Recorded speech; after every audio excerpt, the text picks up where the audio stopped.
Okay.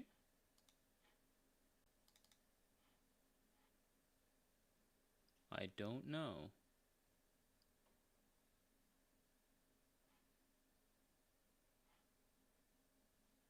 Okay, there we go.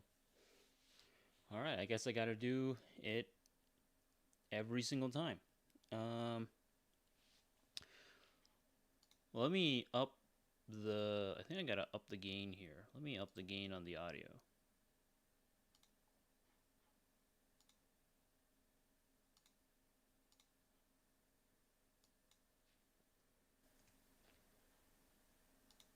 Okay, so I've upped the gain to 5 decibels. How is that?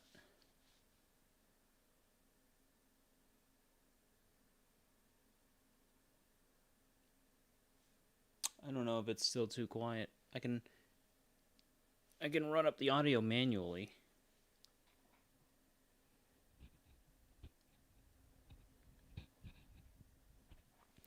What was the gain at here?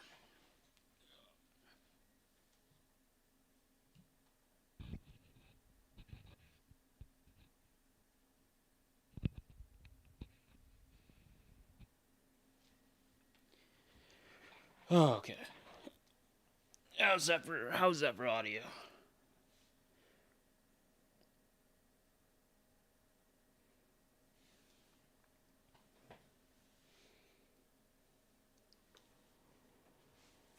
Uh, whew.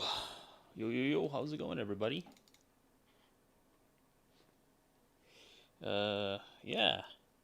This is like this is like a sort of kind of uh all right, sounds good. So this is a kind of Insomnia live stream setup because I've got insomnia right now, but I'm in that really awkward stage of insomnia where like I'm tired enough where I know that the moment I try to go to bed, I won't really have um I'll just be like stuck awake. Um, so it's that really awkward middle ground scenario. Uh, yeah, so I'm currently in I'm Eastern time zone. I'm EST. But yeah, it's just one of those scenarios where yeah, I'm just really trying to sleep, but I can't sleep right now. But I don't have enough energy to like do anything particularly productive, so just kind of sit here. Hey Daniel, how's it going? Hey, how's it going from Australia? I've, you know, I'm really bad at meditation. I've tried to do meditation sometimes. People have recommended meditation to me. I'm really bad at it, like really bad. My mind wanders all around too long, and I just have not developed the mentality to be able to just like pick up meditation and just run with it in any meaningful capacity. Ba-ba-ba-ba-ba-ba. Uh, Try taking a Benadryl. That shit knocks me out in like an hour. So I don't have any Benadryl. I don't have any like sleep aid stuff right now. So it's just me. Um, just just me. Karma says, wank one out. The dopamines will knock you to sleep. So, I don't know if this is going to cause any issues with YouTube, but probably. Well, I don't think I've. This isn't even like. This isn't even monetized. So, but I've not. I've not masturbated in a really long time. So, I'm just like in this weird, wonky dead zone.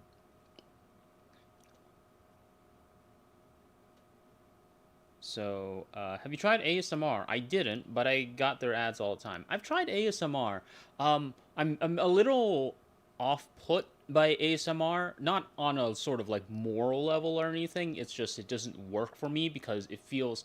I don't really get the sort of like tingling, the relaxing tingling sensation you're supposed to get from ASMR. I mainly get that very awkward sort of discomfort that comes from people whispering in your ear, you know? So it didn't really help, unfortunately.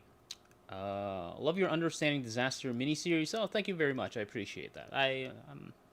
Thank you very much. It's very rough, but uh, that's a series that keeps on coming, and really hope I didn't peak at that series because that's where a lot of my views come from. Been to a doctor for sleep? No, I haven't. It's not been. It's not an ongoing sort of insomnia, right? You know, it's just kicked in now.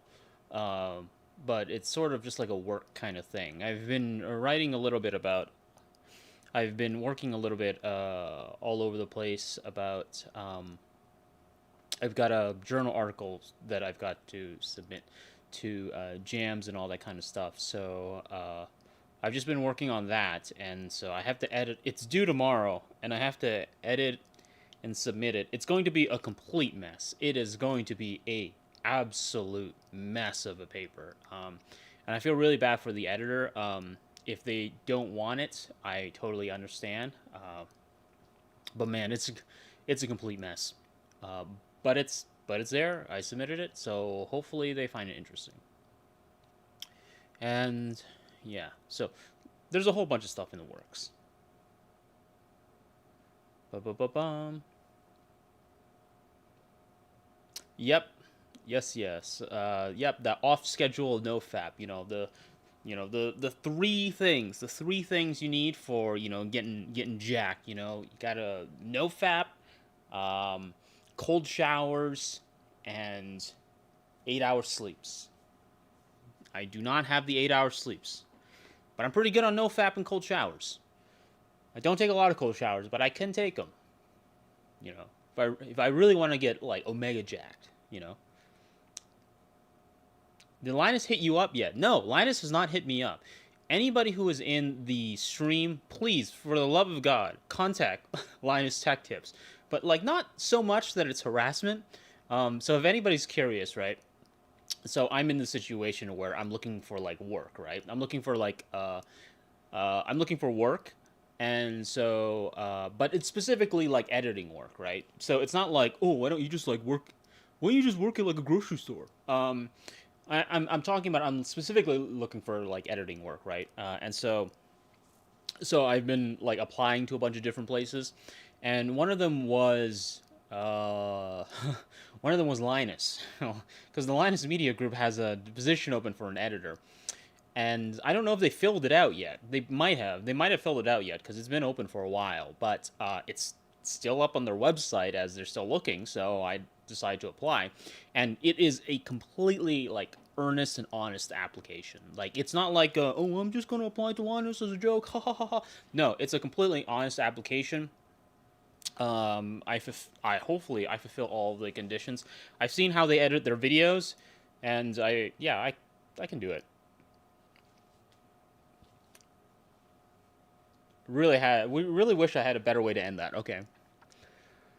Okay. So,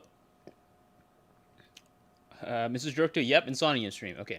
Any isekai you recommend this year? Oh, this year. I've gotten I think one of the isekai that has been that's going to be turned into an anime is, what's it called? Shadow and Eminence. That's a lot of fun. It's very big on shousetsu. It's very very very popular story, but it's a lot of fun because it never really sort of tries to take itself particularly too seriously. It's just super goofy right off the bat, but there's a lot of stuff in it that I like. Uh, I've gotten into like the subset of like golem and mecha isekai that are a little fun, but just haven't really gotten them too much of it. Funny enough, a lot of the sort of other world stories I've been reading have largely been like Korean ones. There's been a lot of like manhwa like Korean ones, and so in that respects, there's huge section on those. But yeah, man, oh my god, so much. Still gotta finish that Isekai Part 4 video. I've got the man. I feel so bad. I feel so bad for I feel so bad for Sarah, who's like the guest for that, because we're talking about women, and so Damien and I are just like, okay, well, we got a problem, right? We're two dudes, okay? We're two dudes hanging out talking about like otherworld stories, but we're going to be talking about like its depictions, treatment of women. So the question, of course, becomes, might be good to actually get a woman to like touch in on this. So we're just like, okay, well, I gotta reach out to somebody who like is willing to come on, give audio, who knows about isekai to some general degree. Would be helpful if they spoke Japanese or if they knew Japanese. They knew like some of the sort of like Japanese like media culture stuff. And boom, we got Sarah, right? So Sarah, is really helpful on that. And we're just like, hey, Sarah, can you get like Sarah, can you get your audio in? And she's like, okay, yeah, sure, no problem. And then so there was a little bit of a delay on her end, right? And it's just like, and then so she gets the audio in, and then she's like, really sorry it took so long. We're just like, yeah, no worries, it's not going to be for a while, no worries. It's been like a year and a half. So I've just been, sorry, this cable, I've just been sitting on that audio for so long. I'm so glad like there hasn't been huge developments that like where we'd have to re-record, but man, it's been I've just been sitting on the audio the whole time. And I've also been talking to like Inori, Inori, the I favor the villainous author, and then I was able to get a conversation going with Kuroko, who is one of the sort of earliest otome game isekai authors who are still active on shousetsu. So I got that, and so there's so much stuff that has to be like sifted through, because you're not going to be able to like exhaustively go through everything, right? Because if you do, it's gonna be like, oh my, it's gonna be like 50-minute video. And the thing here is that for the most part, most people are not going to watch a 50-minute video. Not really. At least probably not my audience, right? So I have to be like very economical and very careful about what I'm doing there. So that's where we are in terms of the isekai stuff. But it'll be this one, and then it'll be isekai part 4. However, at the same time, there is another set of videos coming out. So another set of videos coming out. The next like big video, is probably more realistically going to be a two-parter with regards to Japan's platform economies with Mark Steinberg. I got to get onto that. I've also been sitting on that audio for quite a long time. So I have to get that. And then the other one, the sort of a little more short, the next Stray Note, because a lot of people seem to like the Stray Note thing. So the next Stray Note is actually about Attack on Titan. So it's going to be a very short, hopefully 5 to 6 minute video about just, Attack on Titan, right? So there's a lot of stuff in the works. Oh. Okay, let me see here. Cold shower and monster. Yeah.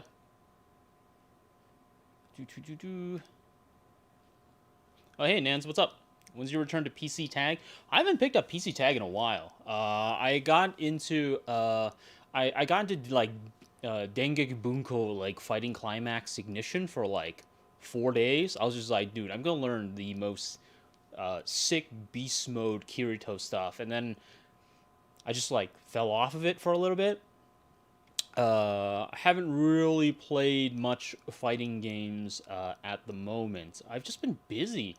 I can't like normally when I say like, yeah, I'm just been busy. It's in reality I've just been like playing fighting games, right? But like no, I've actually been legitimately busy. It's kind of like a funky reverse around. Like the month of February has just been a very busy month for me. I've got like a presentation that I have to work on about like post Fukushima like anime and manga stuff, and then I've got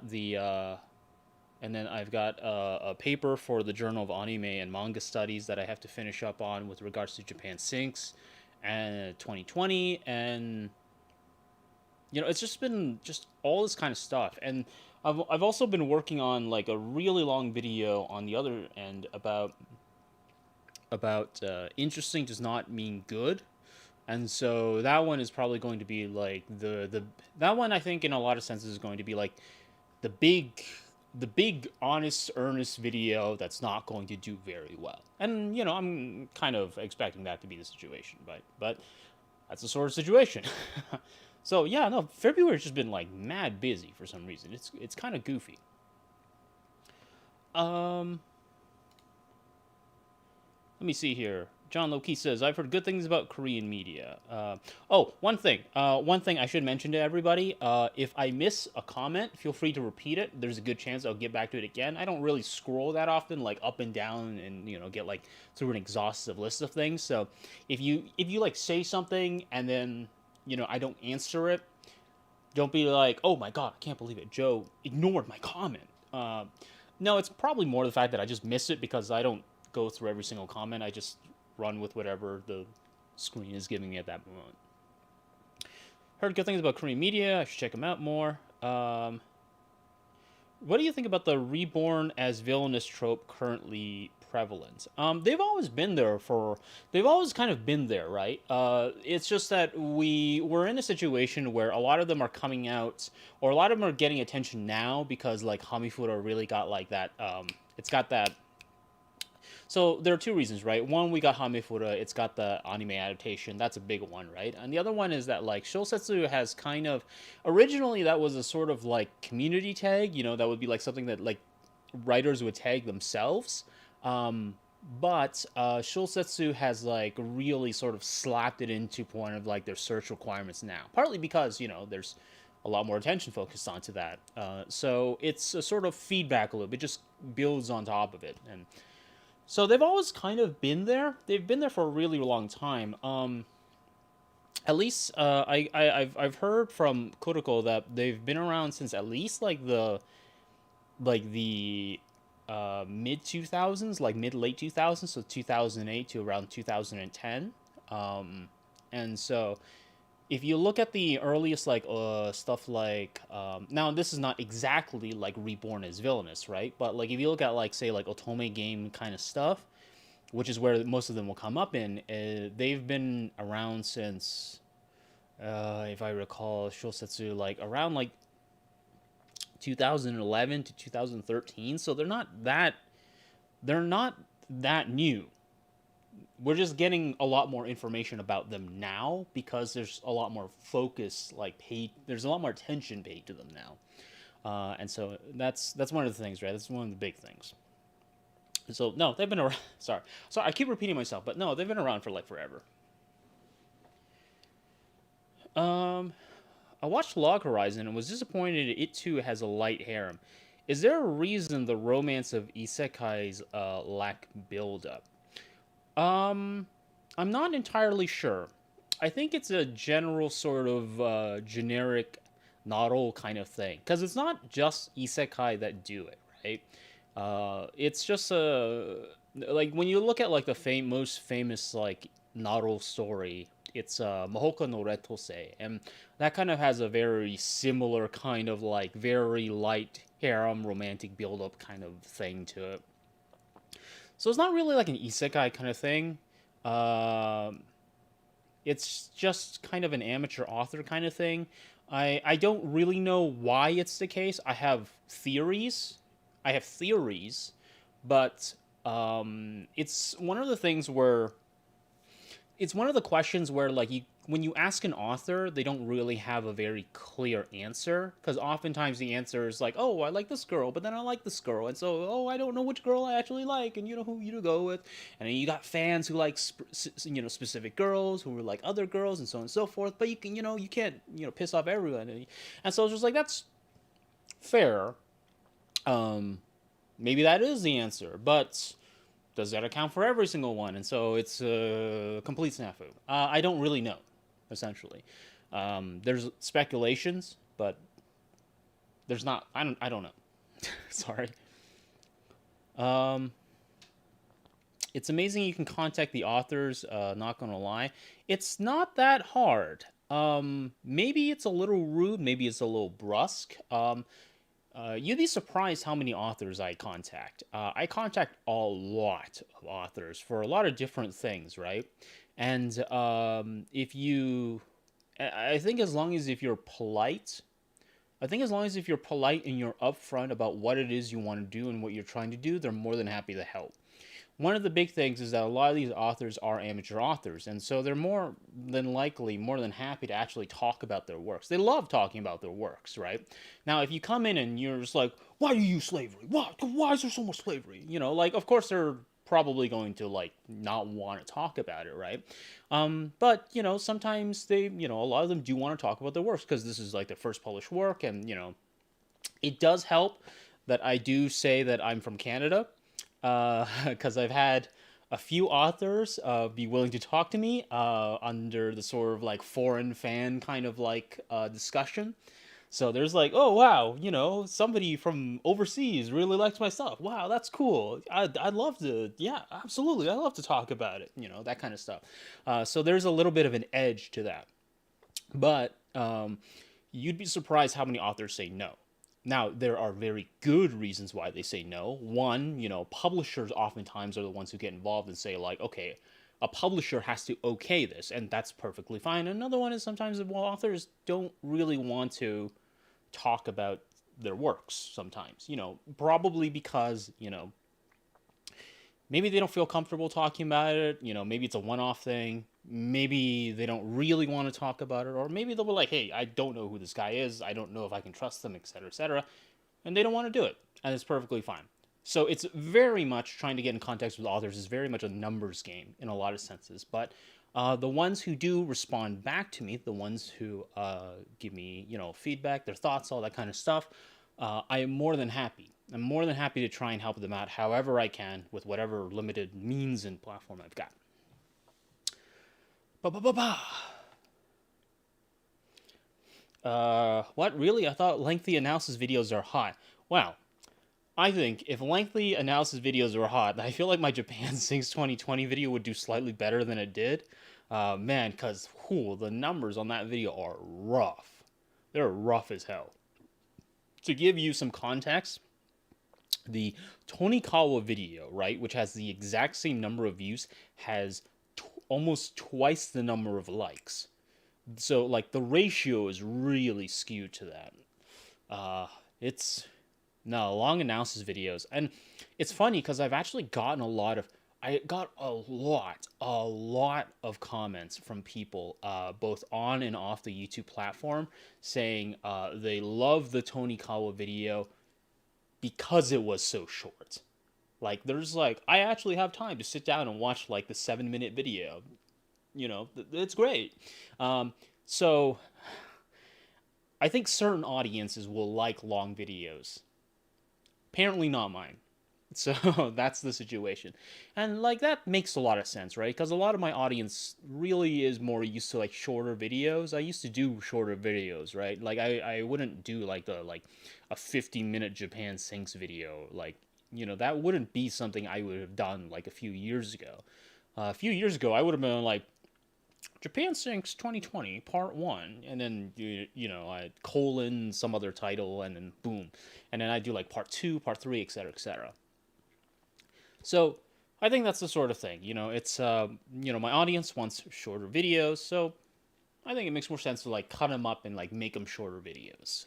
Makes it more digestible, I think, and also lets me stay like locked into specific ideas a little bit more clearly, I think. Zent says, yo, what's poppin'? Yo. How's it going, Zent? I haven't seen your latest videos, my dude. So sorry about that. But yeah, if anybody's interested, Zenticon is another AniTuber. He makes anime videos. Do you feel like you're leaving stuff out but not making it a 15-minute video? Or do you think it's necessary for it to be good? So it depends upon the complexity, I think, of the subject you're tackling. The sort of broader the question that's being interrogated, the more likely you're going to have to account for a lot of different things. I don't know. It really depends. Yeah. I always feel like I'm leaving stuff out whenever I'm making a video. I always feel like I'm leaving stuff out, and so like it always ends up being a situation where I have to try and trim everything down because I'm always. It's funny, right? Because you're. I don't know about like the other content creators out there because I'm sure a few number of you are also content creators, but it's really funny because I'm super paranoid in a lot of ways. I'm super paranoid. I don't even know why I have these headphones on. I can't hear anything. But it's really funny because I'm always paranoid, right? That I'm going to say something and I'm going to make a claim or something. And then somebody's going to come in with like a wall of text and say like, you are wrong. And this is why you are wrong. And it's because you completely missed this one specific thing. And it's funny because like that's never really happened, but I'm always like worried that's going to happen. And so it's this awkward balancing act between like what do I know, what have I learned, and how do I handle and then like reinterpret that into something that an audience would find meaningful, but not necessarily like accidentally end up oversimplifying something. It's a very awkward balancing act. Sometimes I think looking back at some of my videos, I think I failed like dramatically, and like I think I failed dramatically on that. But other times I think I've gone, yeah, I think I did an okay job in that end, so on and so forth. So it's one of those awkward situations. Uh, doo doo doo. Oh hey Wasik, what's up? How's it going, my dude? Uh, So, hey, just quick question. Did you ever make a video about Satoshi Kon? Thanks. So, I've made, so, okay, I can't say I've never because I have. I made a video about Tokyo Godfathers years ago, and it was a very, very short video. It's about like 5 minutes long, and it's all about like the idea between like coincidence and um, some other word. So it was a very short Satoshi Kon video. Not Satoshi Kon. It was a very short Tokyo Godfathers video because I've never like talked about like Kon in like like large, in a big general sense. But hey, if you want your Satoshi Kon fix, Steve M has a video called the Satoshi Kon problem. Um, if you haven't seen that, yeah, I don't have anything particularly planned out yet for Satoshi Kon stuff. I was going to do a video. I was going to collab with another YouTuber by the name of Simon Obirek on like philosophy and Satoshi Kon, but Simon kind of fell off the face of the earth in a weird kind of way, so that got put on hold.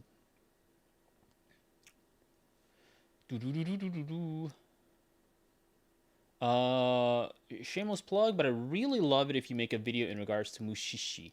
I don't have anything planned out for Mushishi, but I am interested in some capacity about covering it sometime, eventually. I don't know when, I don't know how, and I don't know in what context, but there's a lot of different ways in which one can approach Mushishi. Oh, I just said one to refer to myself. Oh my god, I can't believe it. That's really awkward. But yeah, Mushishi is absolutely not off the table. Um, but to be honest, I don't have anything in mind for it right now. Hey Rodrigo, hola, hola. Have you indulged in lengthy doujinshis fanfics, be they of Western media or anime? Well, in regards to like doujinshi, right? I mean,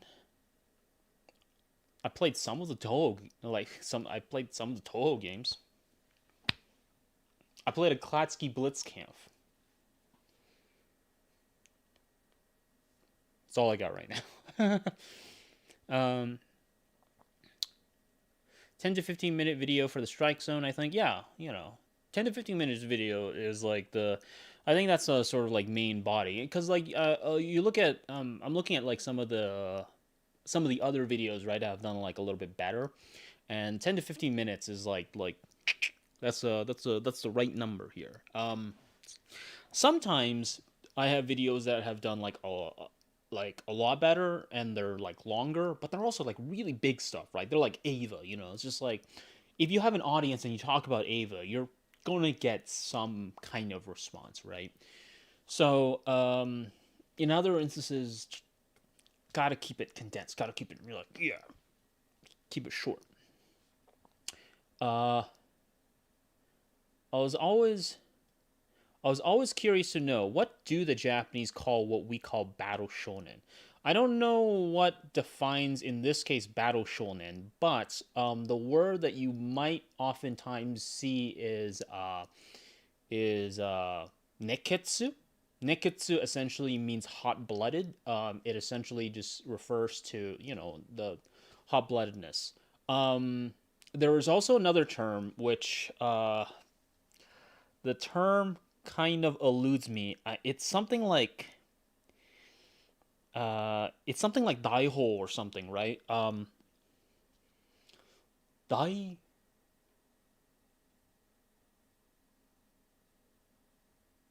Yeah, it's something like daiho or something, right? And that one distinctly just refers to that one refers to like the constant fighting to get somewhere, or the constant struggling to. It's essentially like the no pain no gain mentality, right? And that one, I think it literally just means like royal roading. So you'll see that a lot as well.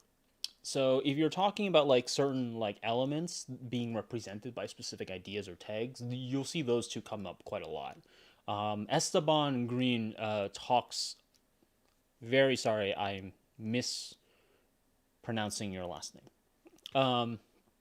Talks about Neketsu specifically with regards to like Naro Pro tags. So that kind of stuff. There are a few others, but none of them are coming to me off the top of my head, so I apologize on that.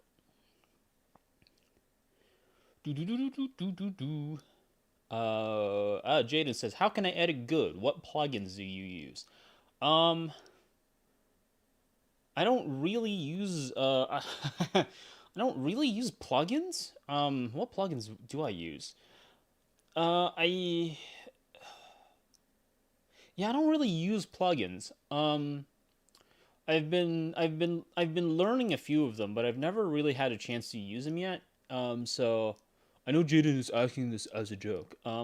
But if you want to see like the sort of the general editing process that I do, my second channel just has like a whole bunch of like random editing like things, and I've never really like I've never really like found much plugins that have been like essential to my workflow. Um, I found some that I found interesting. There's a few that I found interesting. Duick, for instance, right? So I've been using Duick Basso a lot recently. Nothing for a video yet, but they've got a lot of like really good like bounce and like wind stuff, which can be helpful if so. For instance, right? Let's say if I'm taking like the Tensei slime manga, and I got like slime Rimuru, and I want to animate like slime Rimuru like bouncing across the screen, right?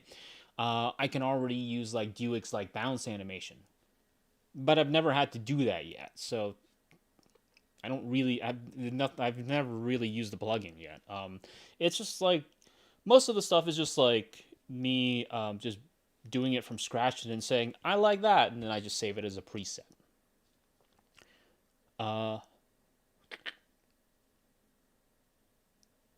Uh, Giraffe says, "Gotta admit, I like your shorter videos because it helps me digest what concepts you're presenting. Meanwhile, I can watch an hour-long left tube video because I got the concepts down pat."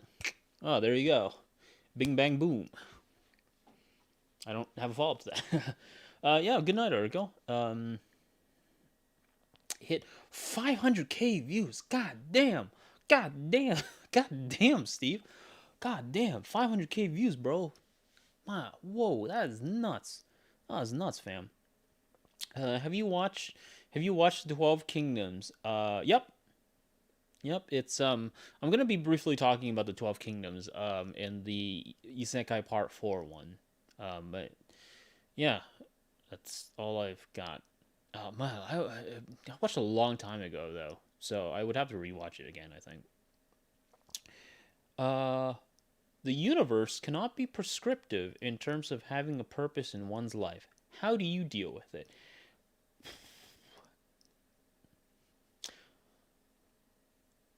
I don't know if going to like an anime YouTuber is really going to be a helpful way to figure out how to deal with like your role or your purpose in life. I don't know.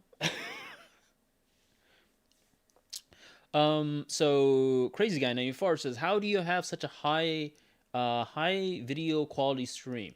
Um, so a lot of it. So when people are usually like streaming, right? A lot of times people.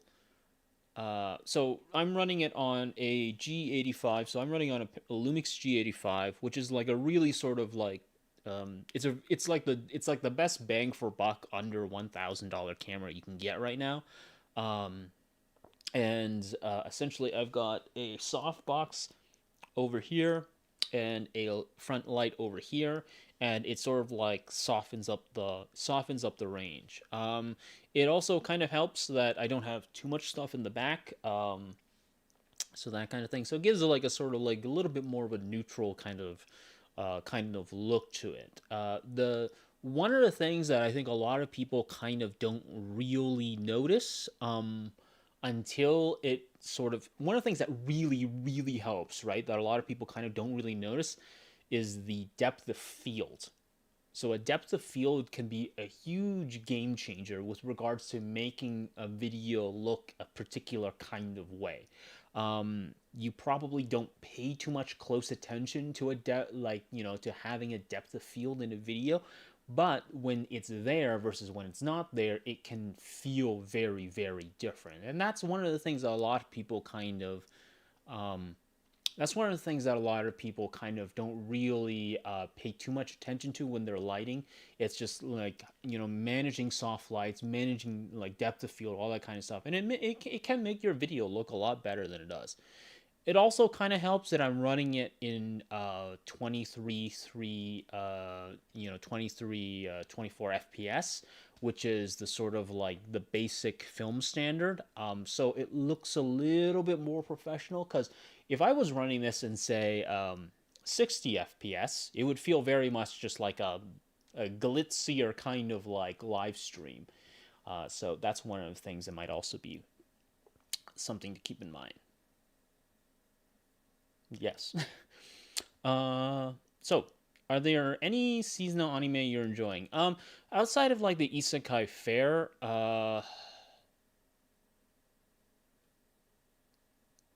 no, I've just been watching Isekai. Um, I haven't caught up to Attack on Titan yet. I do need to catch up to Attack on Titan because I said I'm going to be making a short Attack on Titan video. Um, but yeah, no, I've kind of fallen behind about a season back, right? Like 2 seasons back, I was doing like a very sort of straightforward like 3 episode watch thing. The Sanwangiri, and I was just like, ooh, I don't have the time for this, so I just fell off. So yeah, I'm kind of next question. Sorry, Whimsy. Um, have you heard of or been in contact with anime philosopher? For she's kind of disappeared on the web. Her analysis are really cool. So I know of Finny Caulfield. I know of anime philosopher. I've never spoken with her. She follows me on Twitter, I think. I actually think she follows me on Twitter. I'm pretty sure she does. But I've never spoken to her. That's all I got. Um, we've never just like had that situation where like we sat down and talked in any sort of like capacity. So sorry, I'm sorry about that, Karma. Uh, are you more of an anime guy or manga? I'm a little bit more manga. I'm a little bit more manga, Flame Loud. It's mainly just like it feels. I'm a little more comfortable reading manga because I'm a little more comfortable reading manga because I don't know if it sounds weird, right? But it feels like I can kind of control the pace of the way in which I consume it a little bit more. I can read it quickly, I can read it slowly, I can, you know, sometimes I can kind of read it if it's completely raw. Sometimes I can't.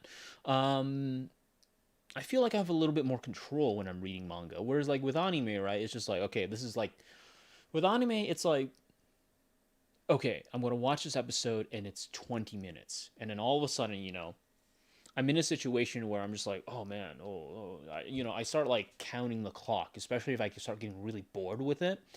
Um, so that's one of the things. Whereas like with a manga, right? It's just like I don't feel too bored with it ever because like I can control like the kind of pacing in which I consume it. Uh, Shiz, hey Joe, do you not like receiving DMs? Gil said you usually don't when I wish you a happy Chinese New Year. Um, yeah, so I usually keep DMs for business stuff or if you really need to contact me for some reason. The main reason why I don't like receiving DMs is because I've kind of been burned on them a lot. Like a lot of times like people will like DM me stuff and then it's always like drama stuff, you know? It's like they DM me something and just like, dude, have you seen what this one person said? And it's like, I don't care. I mean, like, I don't want this in my DMs, you know? Um, I'm the kind of person who I've kind of moved away from liking any sort of like particularly sort of like I don't like, how can I describe it? I'm the kind of person who doesn't like talking about things behind people's backs. I know this is like a really weird thing, right? This feels like a really like I know this feels like a very like high school like girl kind of thing for me to say. Is like, yeah, I don't like, when people I don't like talking behind people's backs and they go on and do it, right? But I don't like that, right? I don't like that, and so like I feel like the odds for that to happen in private DMs jumps significantly. Which is why usually, when I have a problem with something or with someone, it's pretty public. It's pretty public because I'm not a big fan of the whole sort of like talk behind back kind of thing, right? So that's why I don't do private DMs because I realize that, if private conversations of that sort happen, then the odds that I might accidentally, start doing that will increase, If somebody is just like, "Hey, what's it going? How's it going?" And I say, "Oh, yeah, not a big problem." And then there's like, "Yeah, what do you think about this thing?" And then, if I say, uh, that's some dumb shit, and like boom, right away we start getting into a problem, right? Because now it feels like I'm talking about someone behind their backs, when in reality, if this conversation, for instance, happened publicly, it's just like, yo, everybody knows exactly where I stand on this thing. So that's the thing. That's why I don't do private DMs, unless of course it's for work, or if you really have to, get in touch with me, like we don't share like servers or something, and like if you're like Isaac, right, where like, we don't share servers, but Isaac still keeps sending me like uh really weird sort of image jokes. So like, yeah, okay, that's fine. I'm not really gonna get offended or anything if you DM me or something. Like, I'm not gonna be like, oh my god, I cannot believe you DM'd me. But I would prefer it if it's like, if you do it, please do it because like there's no other way to do it publicly, or if you do it, it's like a work thing, Yeah. Do do do do do. Oops. I once saw someone claim. Oh wait, somebody add me on Discord. My God, I can't believe this is happening already. Okay, so uh, I once saw someone claim on our anime that Japanese do not have the concept of canon. Like they don't question if a work by an author contradicts another work set in a different timeline. Is this BS? What? Uh, Once someone, the Japanese do not have the concept of canon, like they don't question if a work by an author contradicts another work set in a different timeline. Is this like they don't question if a work set by an author contradicts another work set in a different timeline. That's weird. Um, there is the Japanese do have an idea of just like general canon specificity, um, but it is a little bit more lenient, primarily because they're so much more inundated with like a lot of sort of like dojin culture, like you look at say all that kind of stuff, right? So there's a little bit more like openness in regards to that. I think saying that they do not have a concept of canon is weird and arguably untrue, but I think it's more of a situation of that it's just, it's a little bit more freeform than we might think, right? Because I think over here, there's a lot of sort of like author privileging over here. It's just like Stephanie Meyer wrote this about Twilight, and this is the thing, and everything else is simply fan fiction. That kind of thing, right? But in reality, we can think about it having a lot of different dimensions over here as well. For instance, well, until Disney got involved, right? The canonicity of what actually happens in the Star Wars expanded universe was very much up for the debate in a lot of senses. And then it got all completely shot to shit, right? So in that context, it's not like, we're that different. It's just that we kind of, I think it's more of a sort of encouraged kind of thing, if that makes any sense. Yeah, that's a weird claim. Do.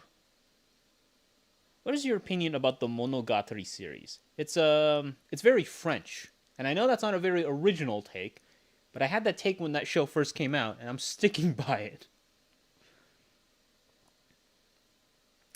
Uh, Anime to me often feels badly paced if they're straight adapting something. I think pacing is a very different. I think pacing is a very difficult thing to talk about because the way in which you watch something can very much determine how that pace actually comes out. And I think it's also very so. One of the things that a lot of people kind of really don't talk about, right, is the way in which you watch something might actually affect the way in which you consume and interpret that, right? Uh, and so what I mean by that is one of the things that a lot of people kind of like really sorry if the boiler is really loud. I apologize on that. It should stop shortly eventually. I don't know when. Um, but one of the things now I don't know if you do this, but I'm going to use this as a jumping off point to briefly pathologize about consumption habits. But one of the things that people oftentimes forget is that when we watch anime, especially when we watch anime, it's a Japanese media. So what does that mean, right? What I mean by that is that a lot of people, when they're watching anime, they're watching it subbed. And so what happens here is that they're getting blasted right in the face exactly with whatever that show is giving them. Because if they don't pay attention, then they might accidentally miss out on what it is. Now, you might say, okay, well, that's just proof that it's paced poorly. But when you think about it, a lot of anime is broadcast and televisual media. And so what I mean by that is that it's a media that's been sort of groomed and grown in an environment in which you're kind of doing other things with it. So if you think, for instance, the idea of what's that one show? What's that? Oh my God, what is that one show? I think it's like Sai Imoto Ireba or something like that, right? There's that one episode where the light novel author is like, he's like, oh my God, my show's gotten adapted. So, guys, let's come over to my apartment and we're gonna watch the show together. And while the show is airing, while the show is airing, they're talking about it. They're looking it up on Twitter. People are tweeting about it, all that kind of stuff. And you can kind of see that actually play out in a lot of, you can actually see that kind of play out in a lot of like TV here, right? So for instance, I've never ever watched an entire episode of Kitchen Nightmares like completely focused, eyes on the show. Like I've never done that. My God, I would not watch Kitchen Nightmares just sitting there like blank. I'm usually doing something, right? Like I'm like working out or playing a game or something. I'm doing some other thing. And if you look at like say the lower thirds of a lot of these shows, they'll say something like, "What do you think about this thing?" Like tweet about it or something. So there's a sort of very mediated relationship that televisual media have. So the reason why this is important is because a lot of times when people talk about pacing, it is important to understand the way in which you consume that kind of plot that's being directed towards you. If you don't understand the language, you might actually be watching it with your full attention, and therefore you might be getting blasted in the face with this thing that is in some ways meant to be consumed, perhaps in the sense of something that's negotiated, that you're doing something, because these are meant to be played on television. Now that's not always the case. That's not always the case, but this is a general idea. And I think this is more so in the lines of something like, say, cinema. It's a sort of cinematic language, because in a cinema, right, when you go into a movie theater, well, the movie theater, boom, oops. When you go into a movie theater, it knows that it has your attention. It knows you're stuck there, that you can't turn the phone on, that you can't talk, that you can't tweet. You are paying attention. And so the subtleties that cinema can kind of get away with are things that television can't really take for granted. It's for that reason why I think a lot of people tend to have a lot more respect for anime films, because anime film understand and operate purely within that cinematic language. But for television, for televisual language, it operates under a different set of circumstances and expectations, and therefore it operates slightly different. But because we're watching it subbed, because we're reading the subbed, or because we're trying to, even if you know the language, you might be paying a little bit more attention to what it's actually being said. As a result, you're treating it more like cinema. You're treating it more like something that you can't turn away from. Of course, that does mean that one of my friends asked me, well, does that mean that dubbed is a more authentic experience?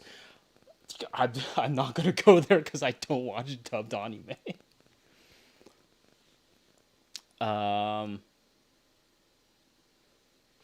Okay, where was I?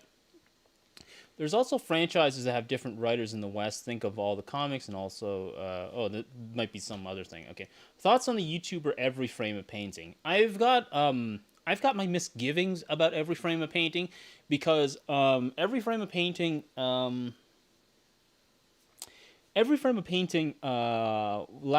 it's been years since I've seen Every Frame of Painting, but like Every Frame of Painting, last I recall, is a very sort of, it's not a particularly helpful channel.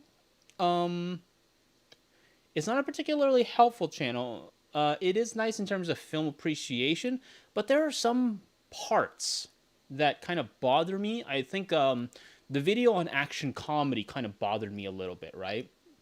Where Tony, hi, my name is Tony, and this is Every Frame Painting. Where Tony says that like he's got this problem with American comedies because they feel like it feels like it's stand-up skits. And I thought, well, wait a minute, what if that was the intention?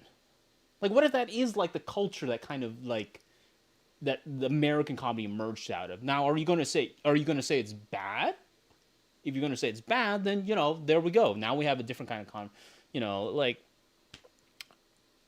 I don't know. It feels like it's one of those things where it's just like sometimes it feels like it's like this is what Tony likes, and this is it's good because Tony likes it.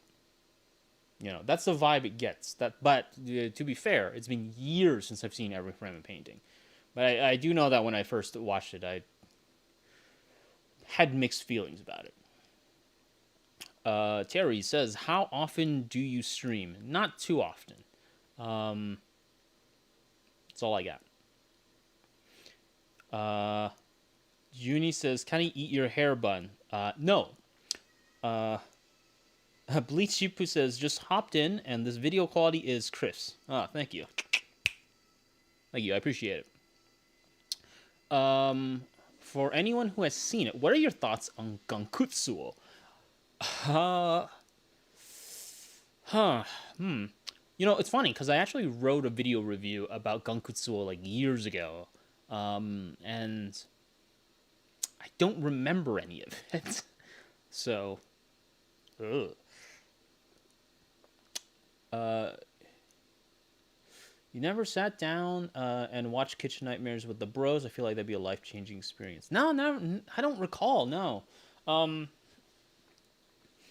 no, I don't recall. But I mean, like, so here's the thing, right? Here's the thing. Watching Kitchen Nightmare like with the bros, right, is itself a very sort of like, it's a very specific like television privilege that kind of exists, right?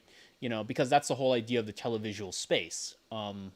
You got the TV, you got the couch, you got the boys, you got the beer, you got the booze, and you sit around and you're just laughing and talking while the show is sort of like coming at you. There's the commercials, boom, got the commercial break, all that kind of stuff, and so like that sort of like sets the kind of pace in which consumption occurs. Like interactive television. I think Whimsy, most television, I think in my opinion, right? I think most television is interactive, and I'm not talking about in the context of like I'm not talking about in the context of like the receiver end, because every individual receiver is going to operate differently, right? Some people will just sit there and be all like, I'm going to watch this entire TV show like completely uninterrupted, whereas others will like very very barely pay attention, right? But I'm talking about it in the sense of like the um the media apparatus that exists, you know the media apparatus of television that exists, like that kind of thing, all broadcasting and times and schedules, all that kind of stuff, but also like when is it being broadcasted, when is it being scheduled. It briefly, I know Lamar briefly talks about that with regards to like, like what is like the golden hour? Like what is the time that certain members of the family are home, or going to be working, or going to be watching, etc. And then what do you show? How do you show it? What kind of things do you do? All that kind of stuff, right? Etc. Etc. um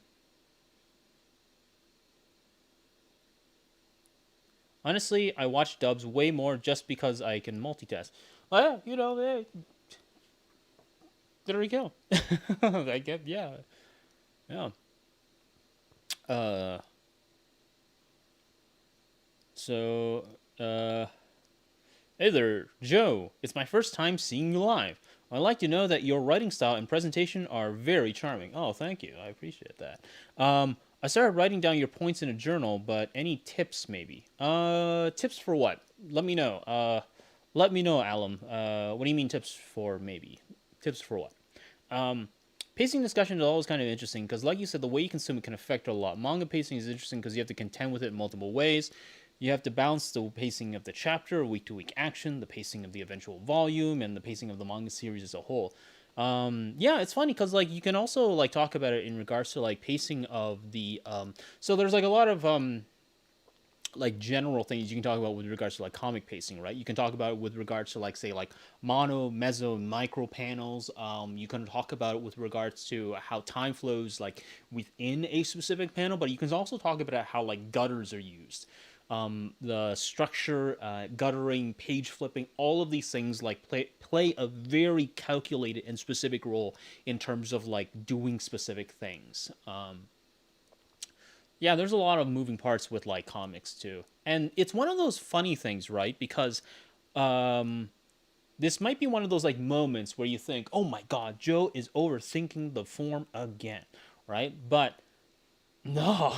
Like try and write like try and write like a manga, you know. I don't mean like something publishable, right? Try and write, sit down and write, think of like you know, think up a name, and you know, in the sort of like draft, right? Think up a draft, draw it and compose it. Try and do that. And I don't mean like, you know, do it so you can, you know, do it so you can like you know, show how, see how hard it really is to be a mangaka. But like if you do that, you get to see how very clearly and indelibly like how many moving parts there are with regards to like trying to like make the right thing pace, like how to pace it properly, how to give it a sense of like weight and flow, composition, how do you structure it all.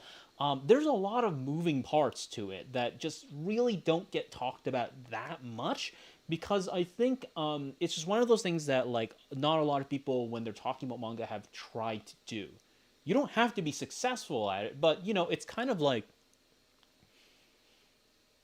one of those things, you know, when you're, I don't know if people have done it right, because I do remember I did it when I was a kid, but do you remember those like little arts and craft things where people, where like, you know, when you're a kid and they'd be like, oh, here's a bar of soap, and then you have to like make an animal out of it, and it's almost always like, oh, you know, you can make a penguin, and then, you know, they show you like what a penguin out of a bar of soap like looks like, and then you know you're a kid and you know, I was a kid. I like fucked it up real hard, right?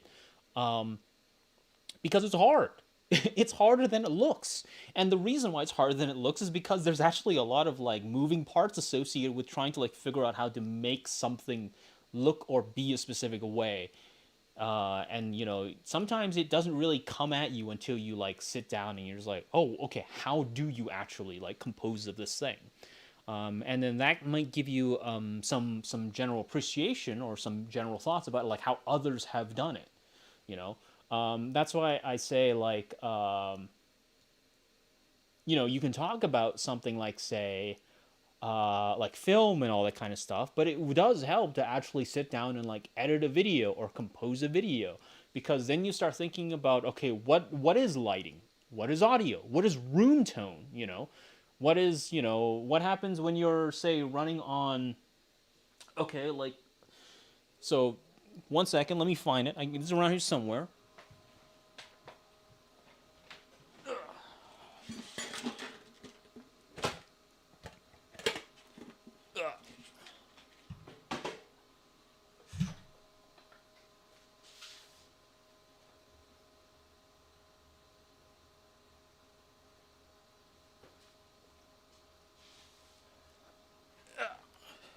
Okay, I don't know where it is.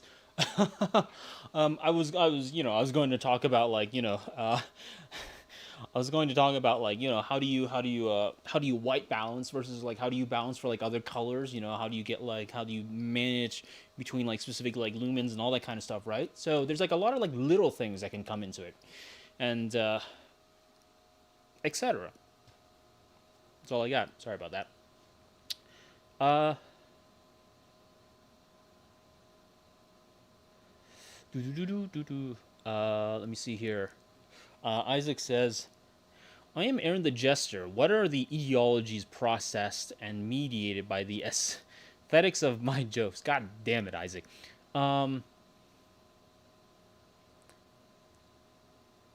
Medi, oh, okay. I guess Whimsy is responding to something Medi said. Oh, okay. um, Damn, the lighting in your room is really good. It looks like morning. Yeah, yeah, I've got a lighting setup. It's very, it's very sitcom-y. It's very sitcom lighting. You know, that was a, that was a spider. Let me see here. Where do you see video essays exist in the space of academia? Video essays have a very, so academia is actually not that alienated. So video essays do exist in academia. They tend to be called essay videos. Most of them come out of like the sort of like the film kind of like area, right? The film studies area. They're not that they're not that prolific, primarily because of how much work is involved in actually composing them. And a lot of people would just rather just read, right? Or I guess they would rather just read the abstract and conclusion and see if they actually need to read it. So, but they're there. There's been a sort of move towards by some who have been trying to like get more video essays into. So okay, so it's really hard for me to talk about like academia, like one big monolith, right? So this is all like from my experience. But there has been a little bit more of a push. It's not the situation. So it's not a situation of like academia hates or has a problem with video essays per se, but rather just like a lot of the people who could be making video essays just don't really know how. Julian Baraka Thomas, right, which is actually like the first person I really interviewed, really. Um, oh no, I talked to Rakugo with someone. Sorry, Julian Baraka Thomas, the second person I interviewed. He actually kind of makes video essays. He makes them for his course. He makes them for his class, right? But you know, he was willing to develop a very specific set of skills, like Liam Neeson, right? To make video essays. So like that's one of the hurdles that have to be addressed for video essays to be more prolific in academia. There's not really a problem with it. It's just you gotta learn how to do it, like every other technical related skill. Terry Wong, I do not know what Terry Wong is. I assume it's like a penis or something. I have no idea. It's you've got a bunch of lines in P. I don't know what that means. Uh, have you seen Beyond the Bot video about FLCL and Bell Hooks the will to change? No. Wow, that sounded really like harsh. I don't really watch Beyond the Bot. So I don't know what they say about it. So that's all I got. So one of the things that's really important is that I don't really watch a lot of video essays on YouTube. I mainly use YouTube as a sort of, I mainly watch like, so I watch like three general things, right? I watch like ANN News, which is like the Japanese news channel. Um, I watch cat videos, and I watch and then I watch like editing tutorials, and then like those are like the three big ones, right? And then under that, there's like a substrate of other kind of like videos that I'll watch. I'll watch like for instance 3 a.m. videos. I'll watch those. you know, I won't watch video essays, but I'll watch 3 a.m. videos. I'll be like, oh yeah, hell yeah, dude. What does happen when you buy a Big Mac at 3 a.m.? I watched like Linus Tech Tip videos. I have a very sort of, for lack of a better word, for lack of better terms, I have a very sort of like normie taste when it comes to like YouTube. Aside from like a very small number of specific things, so yeah, you might be surprised to learn that I don't actually watch a lot of like anime videos on YouTube.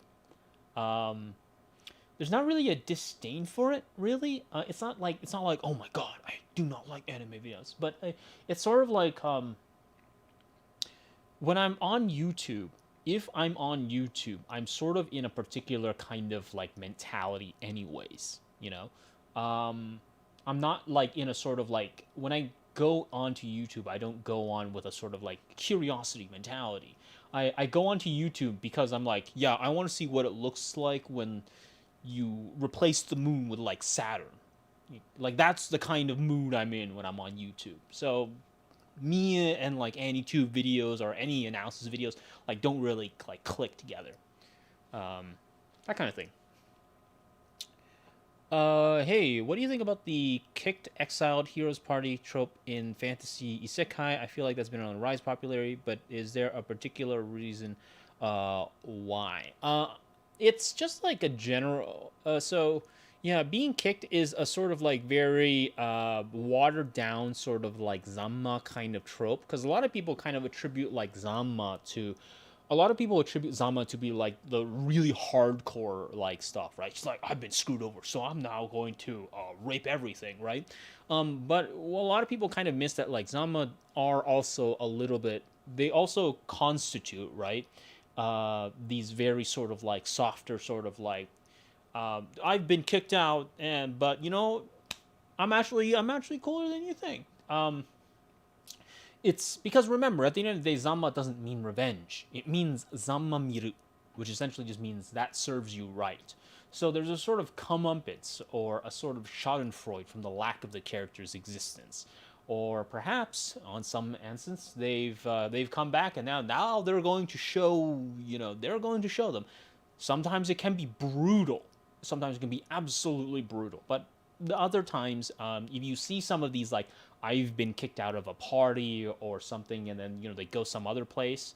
That also kind of has this sort of similar kind of Zama vibes, and you'll see them. You'll see them have the tags right there. You'll see them smack dab on Shousetsu. They're there. So it's not that they've been growing; it's that there's been, I think, a bit more of a demand for like some of the lesser ones because, they've always been there. And I think it kind of captures like a very similar sentiment, but it's just not as goofy graphic, you know. How did you get started with learning to edit videos? You kind of just do it. I know that sounds like a really, really, so I know that sounds like a really, really dumb piece of advice because if I'm somebody who's like learning how to edit videos, if somebody just says, "Oh, just do it," that's like the worst thing to really say. But I would recommend just kind of like get in and then like just start cutting up video, in whatever it is you use, and just see what you get out of it. I like that's really how you kind of just start with it, because ultimately, so how video editing programs kind of work is ultimately kind of figuring out like the basic operational logic of these programs, and then you kind of just build on top of it by learning little things. If you know like how like what the expressions in After Effects are meant to be used for, then anytime you learn something about expressions, you'll know like the basic like bare bones like understanding about like how they might implement into what you already know about these programs. If you know how keyframes work in Premiere Pro, all that kind of stuff. It's all about playing around with it, and I think that's the kind of thing that a lot of people don't really talk about too much. You can kind of get away with like I got away with just learning about like Premiere Pro with like a 10-minute like interface tutorial where it was like some Swedish guy, not PewDiePie, but it was just some Swedish guy who was just like, here are the buttons, here's what they do, here are some of the things you're probably going to be pressing a lot. That's it. And then I just got footage and I started messing around, cutting up with it. And that's kind of it, right? So I'd say just give it a shot, because eventually you're just going to keep learning as you find out that you want it to do more things. So eventually you're going to be in a situation where you're like, okay, well, I want this program, I want to have a specific color. I want it to have a specific kind of motion. I want it to do specific things. I want to have specific end products. And you're going to end up like looking up on it. So yeah, that's my recommendation. Just do it. Shia LaBeouf. All right. Have you seen content from Replay Value? If so, what do you think of their content? Like I said, I don't watch any YouTube content. I watch ANN News. I watch cat videos, and I watch editing tutorials. And after that, it's like 3M videos, Linus Tech Tips. Like planets. What happens if the moon was replaced by Jupiter? That kind of stuff.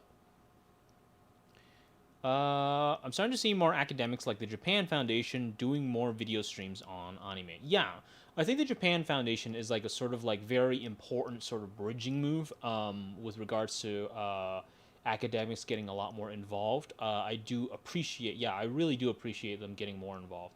They still got that sort of like academic stilt, They still got that sort of like, yes, let us sit around and talk about things, in that sort of like stilt, which is valuable, but it's not really sexy at the moment. I know, I'm sorry, I don't have a better word to describe it, but you know what I'm talking about, Whimsy. What kind of cat videos? So I've I've been watching a very specific channel that I like, which is I don't know what it's called in it's originally in Japanese, but I don't know what it's called because I don't know how YouTube does it or why YouTube does this, but like YouTube has been like translating a lot of languages for me.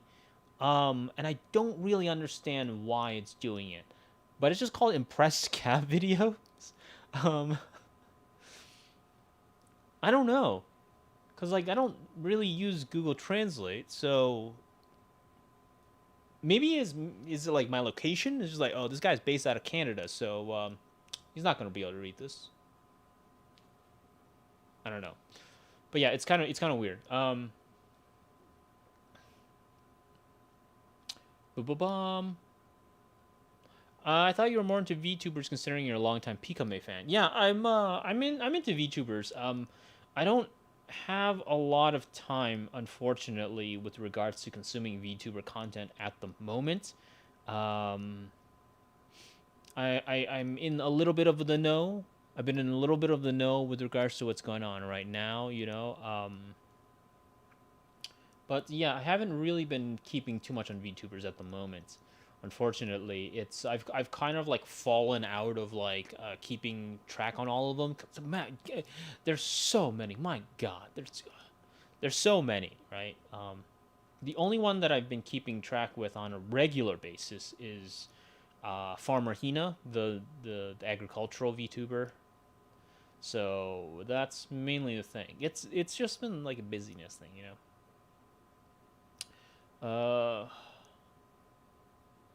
Have you ever read any Kazuo Ishiguro's novels? I guess not. I don't know. Um, Maybe not. Nothing comes to mind. Can you name a couple?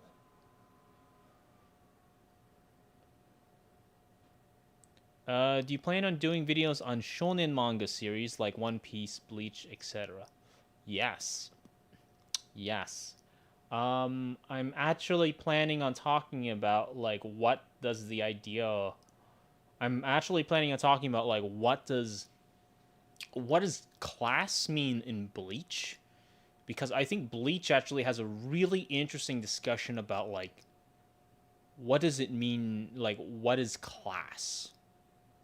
A lot of it talks about that, especially in some of the earlier arcs. So I want to talk about that.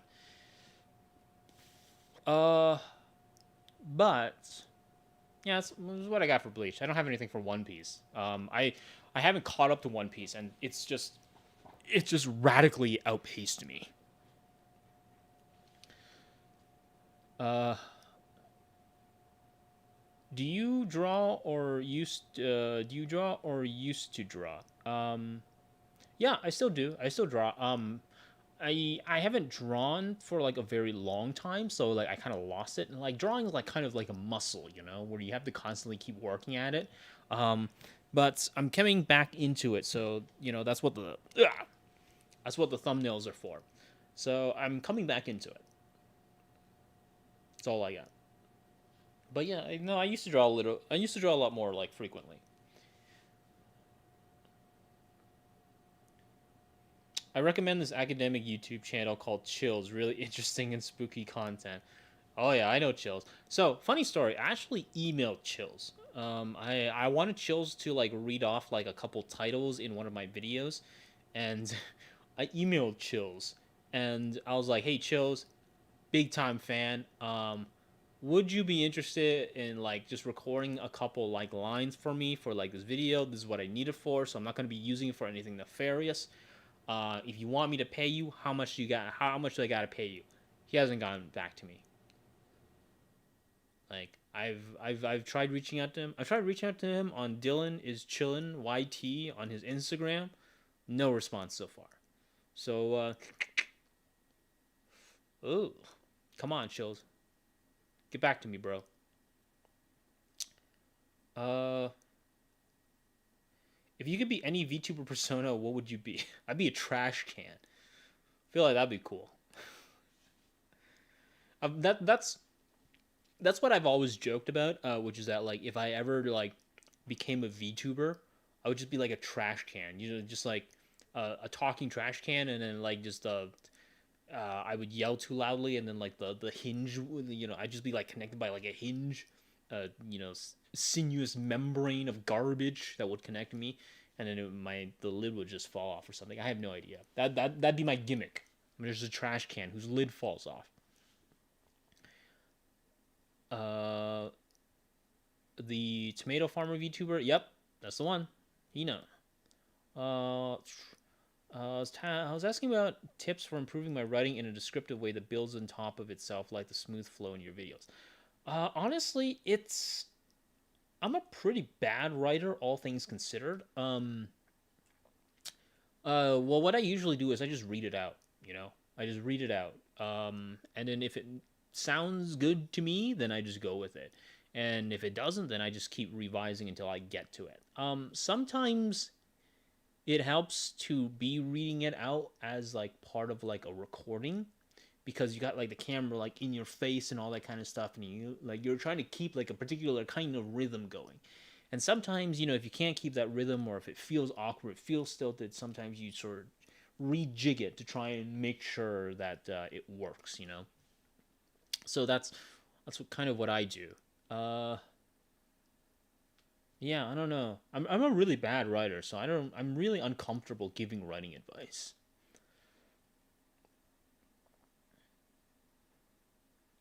What is the king of shonen, and why is it Gintama? This is you, Sarah. Are you on your alt account? um what are your thoughts on Japanese visual novels as a medium? I don't know too much about Japanese visual novels, unfortunately, so I can't really say much about them. I respect them. I respect them, but I'm not like a big visual novel kind of guy. So I can't really say much about them. Uh, Maybe you stated it before, but what is your background in film analysis, sociology, etc.? Yeah, yeah. So my MA is a film one. But it's like a poli sci degree because of like a weird sort of focus.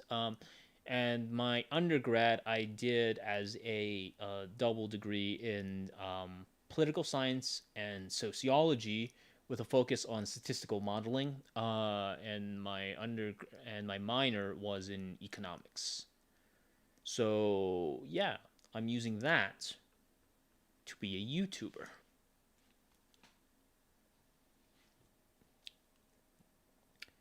Um,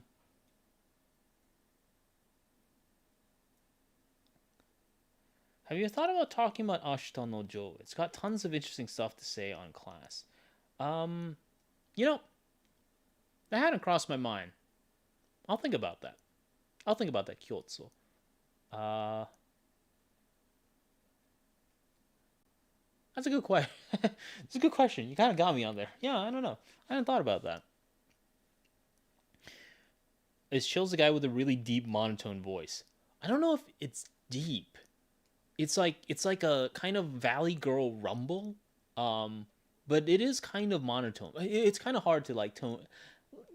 I think you're right. I think we're talking about the same person, but yeah, Chills has a very distinct kind of voice.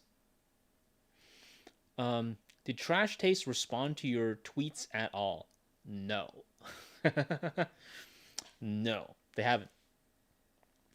Um, so your VTuber persona is Oscar the Grouch? I guess so, yeah. Favorite non-anime related pieces of literature.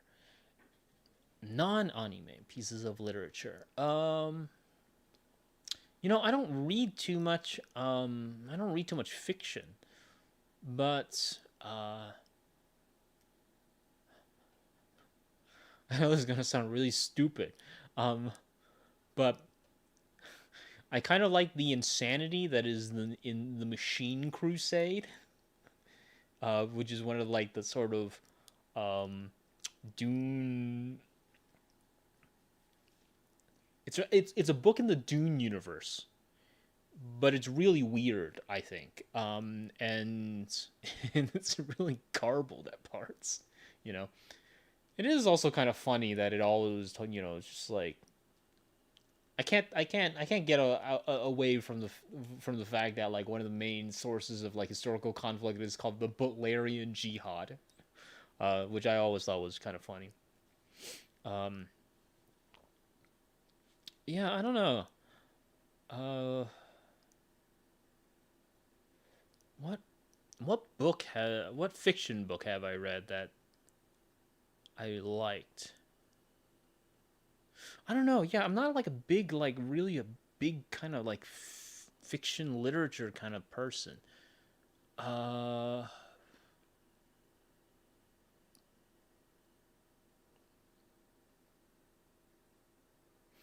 what do I have?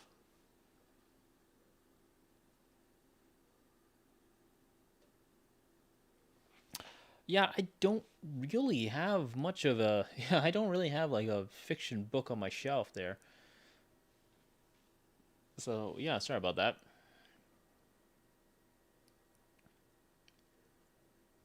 Any advice on applying to uni? Should I consider my interests over potential job prospects, or the other way around? I've been considering philosophy, but it won't get me into many jobs.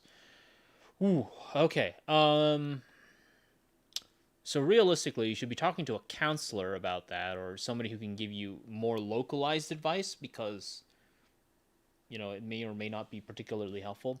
I also don't know if I'm really the right person to be giving advice, because I'm doing my PhD, and therefore I have a very specific kind of like specialized like track. Um, so one of the things that's important is that doing a philosophy degree is not going to all of a sudden lock you out of jobs. It will make finding a decent one hard, I think. Now, that's not saying that you're not going to be able to get a decent one, but it will make finding it harder. Um, yeah, honestly, this is really because like one of the things that you have to consider when you're talking about like going into like university, right? Where you apply to, where you go, all that kind of stuff is how much money, where do you want to go, what do you plan on focusing in, and all that kind of stuff. And honestly, why not do philosophy as a minor? Like you can do it as a minor. Like why don't you do like something more? Why not like sort of like hit something more quote unquote practical, right? As like your major, and do philosophy as a minor. You'll still get the courses, you'll still get all that kind of stuff. You just won't get a word on your degree that says, "Yo, bro, I did philosophy." It'll still say you did a philosophy minor.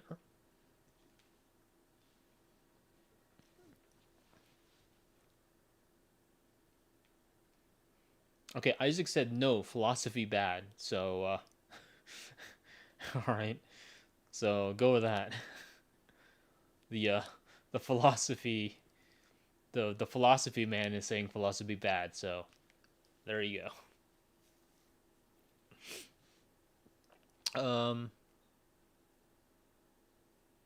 Have you seen any applications of Heidegger or Hegel in anime? If so, which anime and what were the contexts?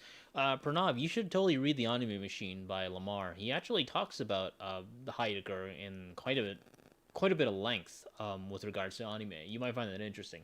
So don't even have to get my opinion on this. You can just read The Anime Machine, because there's a good chunk of it there.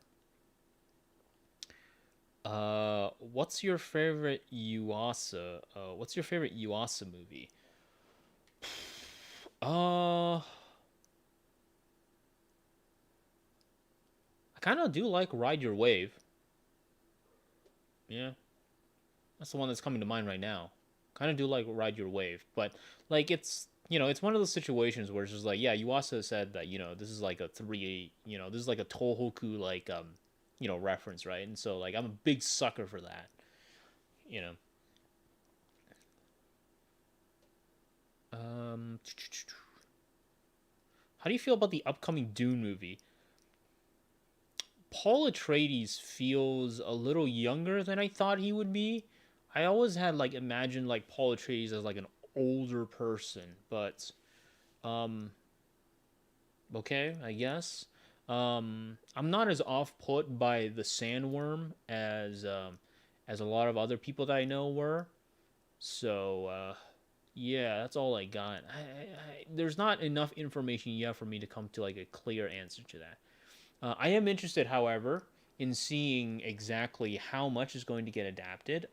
Because I am interested in seeing how they're going to really touch upon, like, say, the Fremen versus the Sadukar.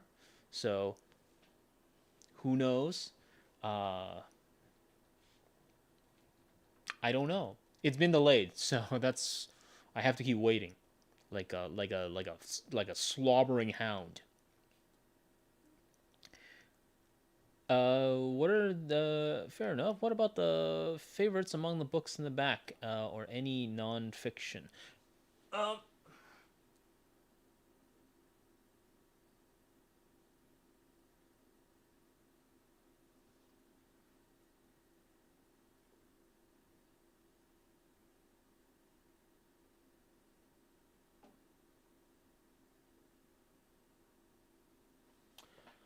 I don't know. I don't know.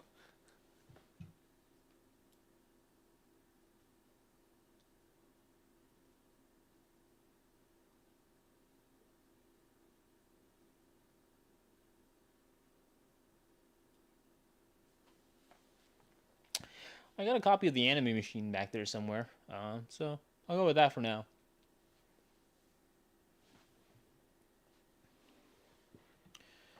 Uh,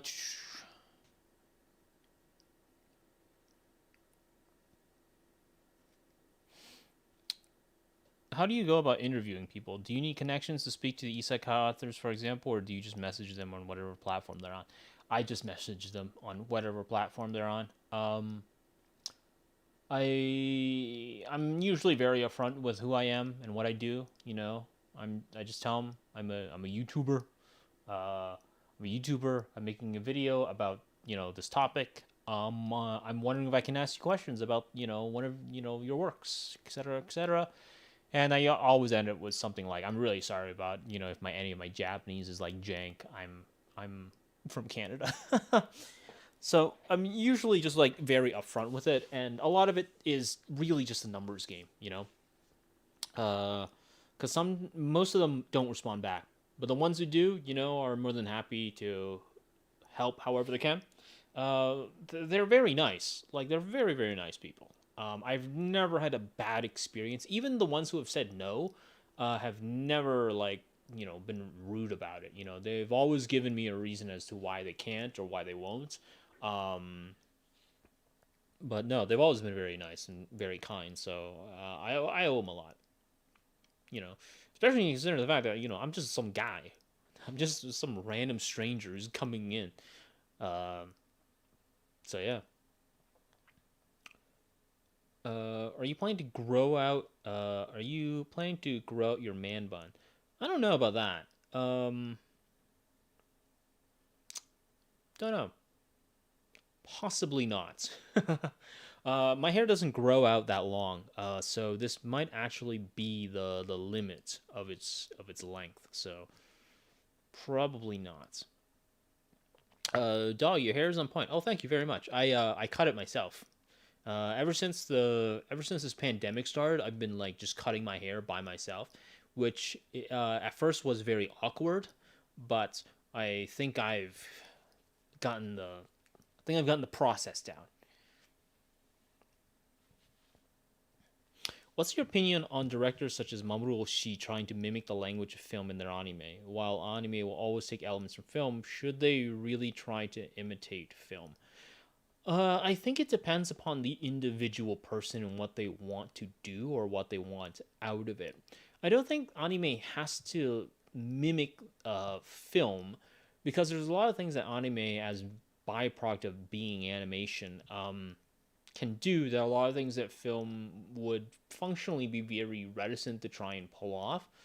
Um, so I'm always like very skeptical about the idea of like anime must be like film or trying to be like film and that makes it better and so on and so forth. But it does oftentimes lead to a lot of like really inventive like sort of syntheses, right? And so I think that's valuable in that sense. I understand that this is a very sort of like non-answer, so I do apologize. But yeah, that's all I got. I'm in this like fugue mode now, where I my brain is like running still, right? It's still running, but I'm starting to feel it, you know. Any thoughts on Junji Ito? I like Junji Ito's journal works. His one of his characters from my my display pic for the channel is actually one of his characters from The Long Dream. So yeah, I like Junji Ito's works. Is Gen Urobuchi a good writer? I don't know. Um, I don't know. The reason why is because I don't know enough about Gen Urobuchi's writing, and I know the things he's written. I know some of the things he's written, but I don't know enough about Gen Urobuchi's writing in general as a thing, right? Um, to really talk about because I've never like sat down and like really like sort of broken it down and like engaged with it. There are uh, there are a variety of feelings that they've made there are a variety of feelings that they've made me feel, but that's a very sort of the experience of that is a very different thing than like sitting down and like critically evaluating with like, okay, well, is it actually good writing? Because the way in which I've watched it, the way in which it's presented to me, the sound, the images, all that kind of stuff, like that kind of stuff can be outside of writing. And yet it's also at the same time interlocked with it, and so like it would have to require me to sit down and like critically think like what is actually being done in terms of writing for me to come to a conclusion as to whatever it is Genu Ribuchi's doing. What is your long-term goal with the channel? Um, so the idealistic answer would be to make it sustainable enough where I can keep doing this on a more regular basis. Because as it is, right? As it is, this channel is not large or stable enough for me to do this as like something I would want to, do on a more regular basis. Um, so that would be the long term goal of the channel. Um, of course, the problem is that I don't know exactly what the roadmap to get to that would be. Some people might say, well, you should talk about more seasonal shows and, you should talk about like bigger shows and all that kind of stuff, right? But I'm not entirely sure in what senses or how that would be done because my content is very much a sort of content that emerges out of some um, that emerges because for some reason I feel motivated to talk about that. Now, of course, that does mean on some level that people might say, well, suck it up, buttercup. Is that the turn of phrase? Some people might say, well, just suck it up and just do it. If you want to get big and you want to get stable and you want to make sure that you have like the audience or whatever it is you need to do to be able to do what it is you want to do, then you just got to do it. And the answer is, okay, well, yeah, but how do I do that? Because I don't know how. I'm not entirely sure how to do that. You know, uh, Perhaps there is something fundamentally broken about the way in which I approach video making that makes it difficult, but I'm not entirely sure what it is yet. So my long-term goal is to just have some sort of, just to get bigger, I guess. I don't know. Get more stable. Better stability. That's what I'd say. Better stability. Um, do you cut your hair with a razor or just scissors? Uh, I cut it with like an electric razor. It's got like I use like a mustache there's like a mustache trimmer thing on it, and I just use that, and then I just for like those like 2 hours that I'm cutting, I just have like most steady hand I could possibly have. Cause like one stray move is like, oh well, that's a rip, you know. So if you ever see me wear a hat, for a video, you know exactly what happened. Oh, see ya, Whimsy. My experience with industry people is that they're incredibly polite, more than happy, or they just completely ghost you. Yeah, that's usually the thing, right? You know, that's the usual thing. About the channel, what are your thoughts on platforms like Floatplane, Nebula, PeerTube, and such? I'd love to go on Floatplane. I love to go on Floatplane, but all I've seen so far is that they do like tech videos. I think you got to apply to it, so I could apply to like do anime videos on Floatplane. Huh? I could try that. I haven't tried it yet, but hell yeah. Well, I've noticed that YouTube has been promoting smaller channels lately, so that's good news. Yes. Hopefully it does promote my channel, but I can't figure out this algorithm. So hopefully I just kind of luck into it because I don't know. I mean, like I've tried like outreach and I've tried like outreach collabs and all that kind of stuff with like bigger content creators and none of them want to do it. So I understand. I understand why they don't want to do it. But like I don't know. I have no idea. I'm so lost in this like how to do this kind of thing, right? And it's a sort of like it's a sort of like it's a sort of like self fulfilling prophecy in a way where like you think like, oh man, my content isn't doing too well, so there must be something wrong, right? And then you sit down and you like try to engage with it, and you don't know what's wrong because you're the one who made it, and so you're just like, okay, well, maybe is some other thing, I don't know. And then you ask for like feedback, right? And then sometimes the feedback doesn't help because sometimes they're just like, oh, make more jokes. It's just like, okay, what kind of jokes? How much more? In what context? What do I do? It's like, oh, you talk about more seasonal shows. It's like, well, okay, what do I say about them? Because like, so this is one of the things that's like kind of weird, right? If you sometimes I feel in the context of making these videos, right?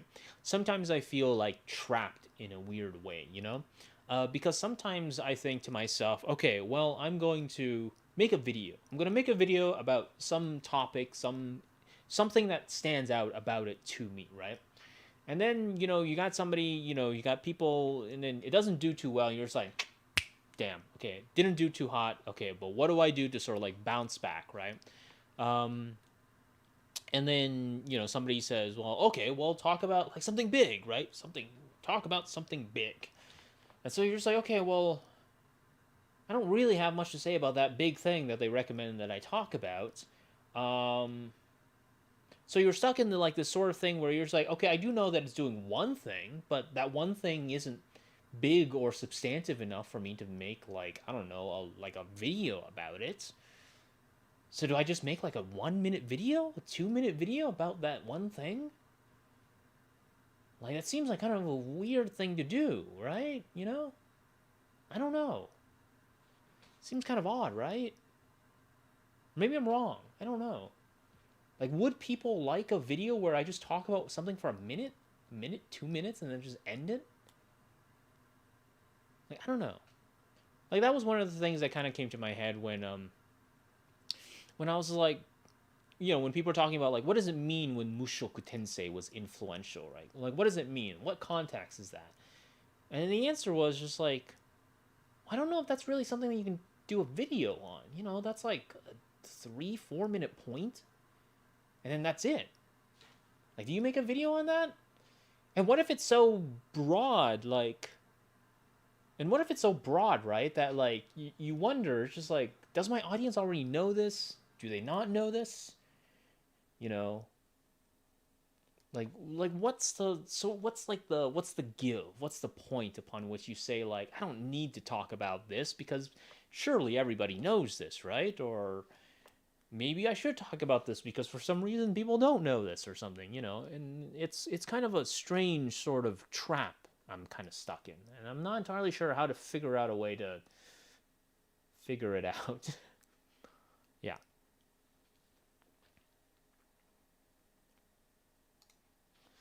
Uh, will you stay natty, Joe? Well, first of all, I already am natty, boys. All right, hell yeah, boys. Um, yes, I will stay natty. Um, Now I'm gonna search through all your recent videos to see which ones you wear your hats in. Get a con hair, even cut razor. Just edit out your facial hair like you're doing now. What? What's that mean? 3 + 1 is hype or nah? Um, it's been so long since I've seen the films. Like it's been years and years since I've seen those films. The I'm excited, but like I'm not more excited for it than I've really ever been. It kind of just feels like a sort of like, okay, it's finally going to be over kind of vibe, to me. Um, Evangelion has never really been like a big thing for me, so I don't really have. I'm not like oh yeah let's go. I don't really have that sort of like mentality about it. But I'm interested in seeing how it ends, how it all closes out. Uh, Other than Persona, are you into the other parts of Shin Megami Tensei? Yeah, I was going to talk a little bit about Shin Megami Tensei for Apocalypse, the 3DS game, but I ran out of some issues with that. I wouldn't be getting to research for a topic, especially anime. Do you just pull up Google search like the Let Me Know channel? If so, then how much does knowing Japanese help? Because it never works for me. um, it depends upon the video and it depends upon the topic. Sometimes you're going to be able to find sources in specific places a lot better than others. Googling in Japanese kind of doesn't help unless you know how to Google for specific things. You might find it more valuable to start like, so before you Google something, it might be valuable to like look up like what kind of like blogs or outlets or whatnot you can depend upon. But it is also important. I talk a little bit about this in the update video, right? But it is important to know what kind of info you're trying to figure out, because what kind of info it is will give you a clearer idea of where to actually look for it. If you're looking for interviews, and it's about something older, then you may not find it Googling. You may have to actually like, sit down and like think about like, okay, how do you get access to like old magazines or whatnot, that kind of stuff. It's really funny, right? It's really funny because when I was editing, so here's an interesting story. When I was editing the contours of Roricon video, right, for Patrick Galbraith, one of the things that he mentions, right, is like lemon people, the old magazine, right, lemon people. So he mentions that. Couldn't find it. So when I was trying to edit the video, could not find it because I wanted to like find a cover or something, really couldn't find it, or at least I couldn't find something that had like a that was bigger, right? So in that context, right, okay, that's kind of an issue, okay.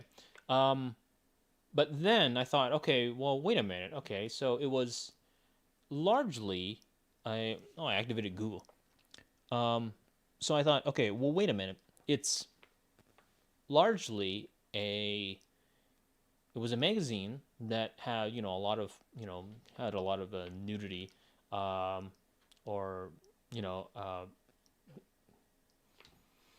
or ecchi, whatever. Okay, I had a lot of arrow, right? So I thought, okay, maybe it might be on like something like X hentai or N hentai.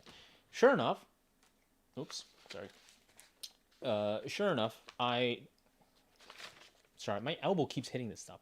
So, sure enough, I find it on hentai, right? So somebody had uploaded and scanned in all of these volumes, all of these like all of these all of these editions of Lemon People. Like they had uploaded all of these, and so this is a sort of situation where, like, let's say if you're like trying to find like a information or an interview or something, you'd never be able to figure it out based on Googling it because it would never have shown up in Google search results anyways. Um, but if you understand the context upon that thing you're trying to find, it's a magazine and it had pornographic images, and it was a sort of anime and manga magazine, then you might think, well, maybe somebody actually did upload it somewhere. What if somebody actually did upload it somewhere? That kind of stuff. So all of a sudden, right, it's important to understand the sort of nature of the thing you're trying to find, instead of just like blindly like going into the sort of internet ether of it all. I don't know how helpful that advice is because maybe sometimes that might just lead you down like an even bigger time sink of a rabbit hole than not. But that's one of the things that you might that you could do, or at least could keep in mind. Sorry about that. You just keep spamming the site with content. The ideas is the tough part. History of and philosophy of anime is what I like about your content. Oh, thank you, Highland. I appreciate that. I tried not to necessarily like pivot it around like like the history of anime or like the philosophy of anime. It's just like, oh, these are some particularly interesting lenses I thought was worth talking about. They just happen to lean a specific way most of the time. About short videos, YouTube actually has this thing called Shorts, and if you can capitalize it on it, your channel can explode exponentially, really, really fast. Interesting. Okay, I'll have to look up into that. Yeah, thanks about that, Matter. I'll have to look onto that, and I have no idea what those are. I have to figure out what shorts are. Um, the YouTube Shorts feature. How long are the shorts? Or no? If they're long, I can make short videos.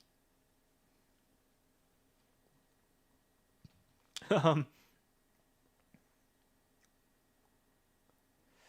Let me see here. Make a video called Attack on Titan is just Naruto but bad as an experiment to see if the views actually go up or not.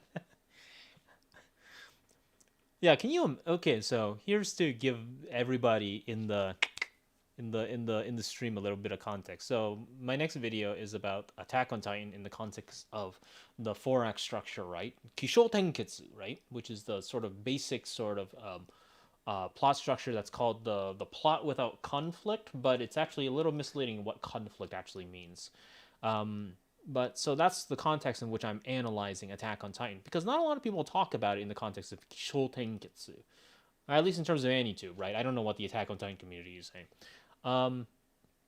But uh, I am very tempted to just call my video, just have this video that's like a 5 to 6 minute discussion about like this form applied in this way, and then it's just the title of the video is just, yeah, Attack on Titan is Naruto but bad.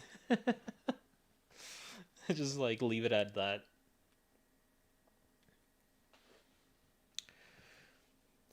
I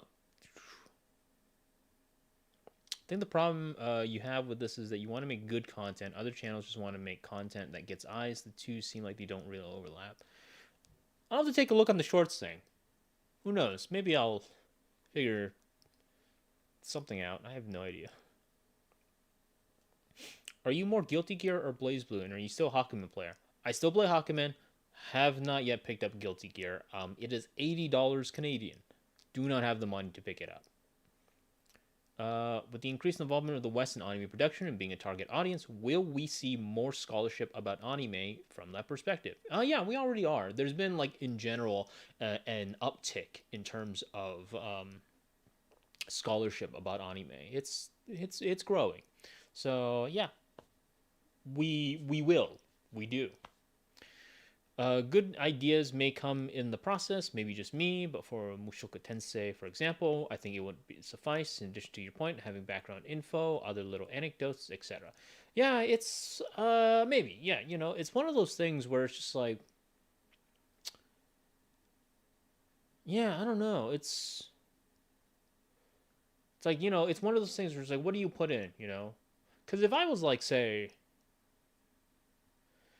like not to like necessarily dunk on the guy, right? But like if I was like say like Scamboli, right? Like I can just kind of run my mouth and then just like talking to the mic, you know, and that would kind of suffice for his audience. But like, what do I do to like not alienate mine? You know, like what if I'm just like Madoka Magica? What is Walpurgis Nacht? There's like, what are you talking about Walpurgis Nacht?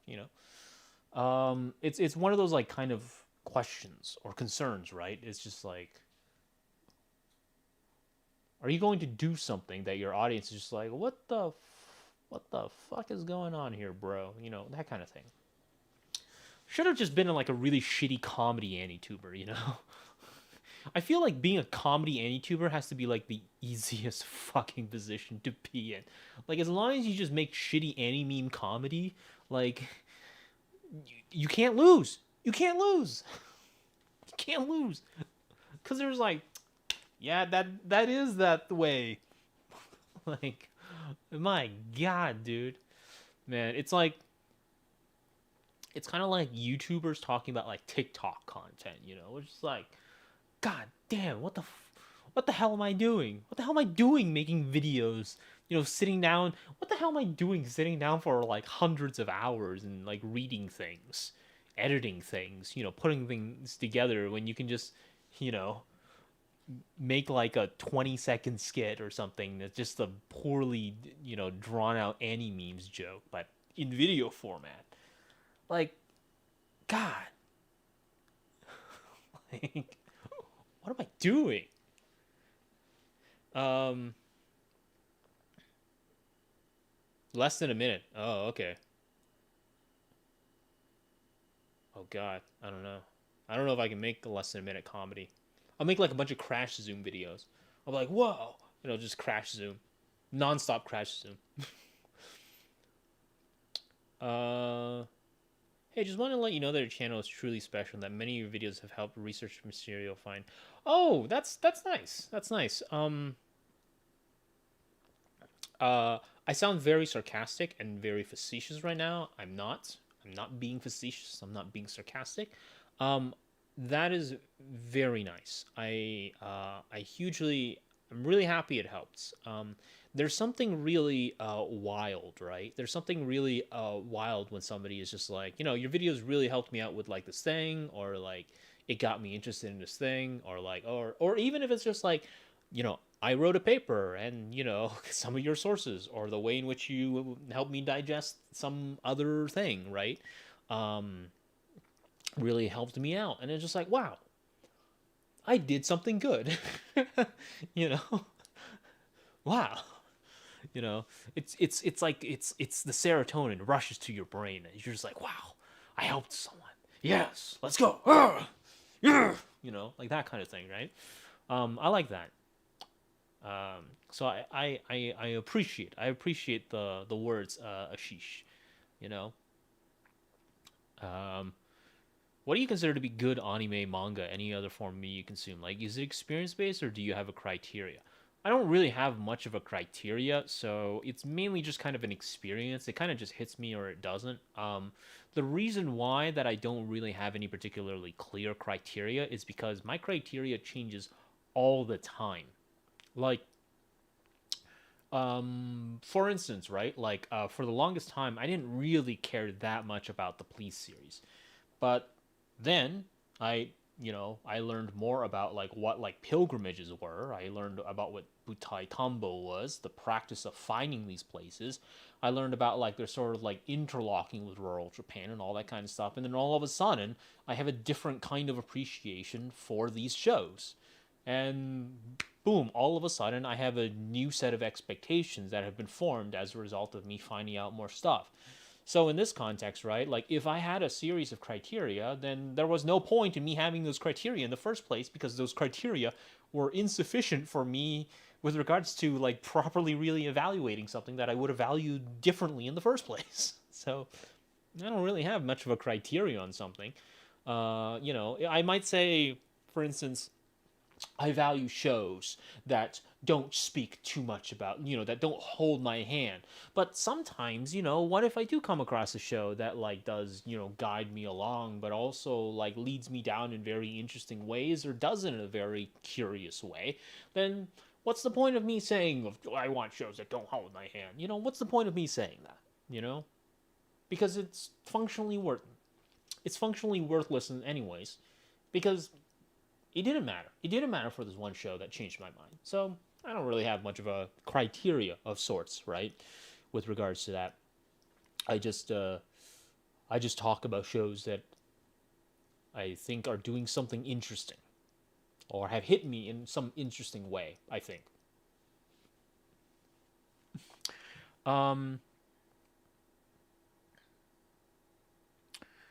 You could pick up Guilty Gear, Zerd, or Accent Core. They usually go on sale for $5 or less. I've just been playing Dengeki Bunko Fighting Climax Ignition. You can play as Kirito and go into dual wielding mode. That's what I do. I'm very bad at the game. Calling out Giguk. Well, I didn't say Giguk, right? I'm just saying I could have just made comedy videos that are just ripping off any memes jokes. Take what you will of what I just said. I didn't have Giguk in mind when I said those comments, but I'm going to move on before I dig a deeper hole. Okay, so if you pivot to becoming an any meme tuber, please don't do FBI memes. Oh man, FBI memes are... It's okay, so this is one of the things, right? FBI memes I find to be incredibly unfunny. I find them to be boring, the same thing, same punchline. It's always like something happens, picture of a lolly, FBI open up, It's always the same thing. And I don't know if my brain is just wired wrong, like I have like no comedy empathy or something, but like I look at that and I say, who finds this funny? How is this funny? This isn't funny. I don't look at this as like, this is why I can't do comedy. I can't do comedy because I don't understand the comedy being, presented towards me. They're just like, this is the kind of comedy you got to do to succeed on this platform. It's like, I don't understand this. This isn't comedy. How is this comedy? Like, I think that's why I'd be an absolutely terrible comedy like AnyTuber. Which is very ironic considering the fact that I just said that being in comedy AnyTuber must be the easiest job. I'm talking about a conceptual level, sort of like, a conceptual level, not on my actual be able to do it level. No, I'd fuck up royally.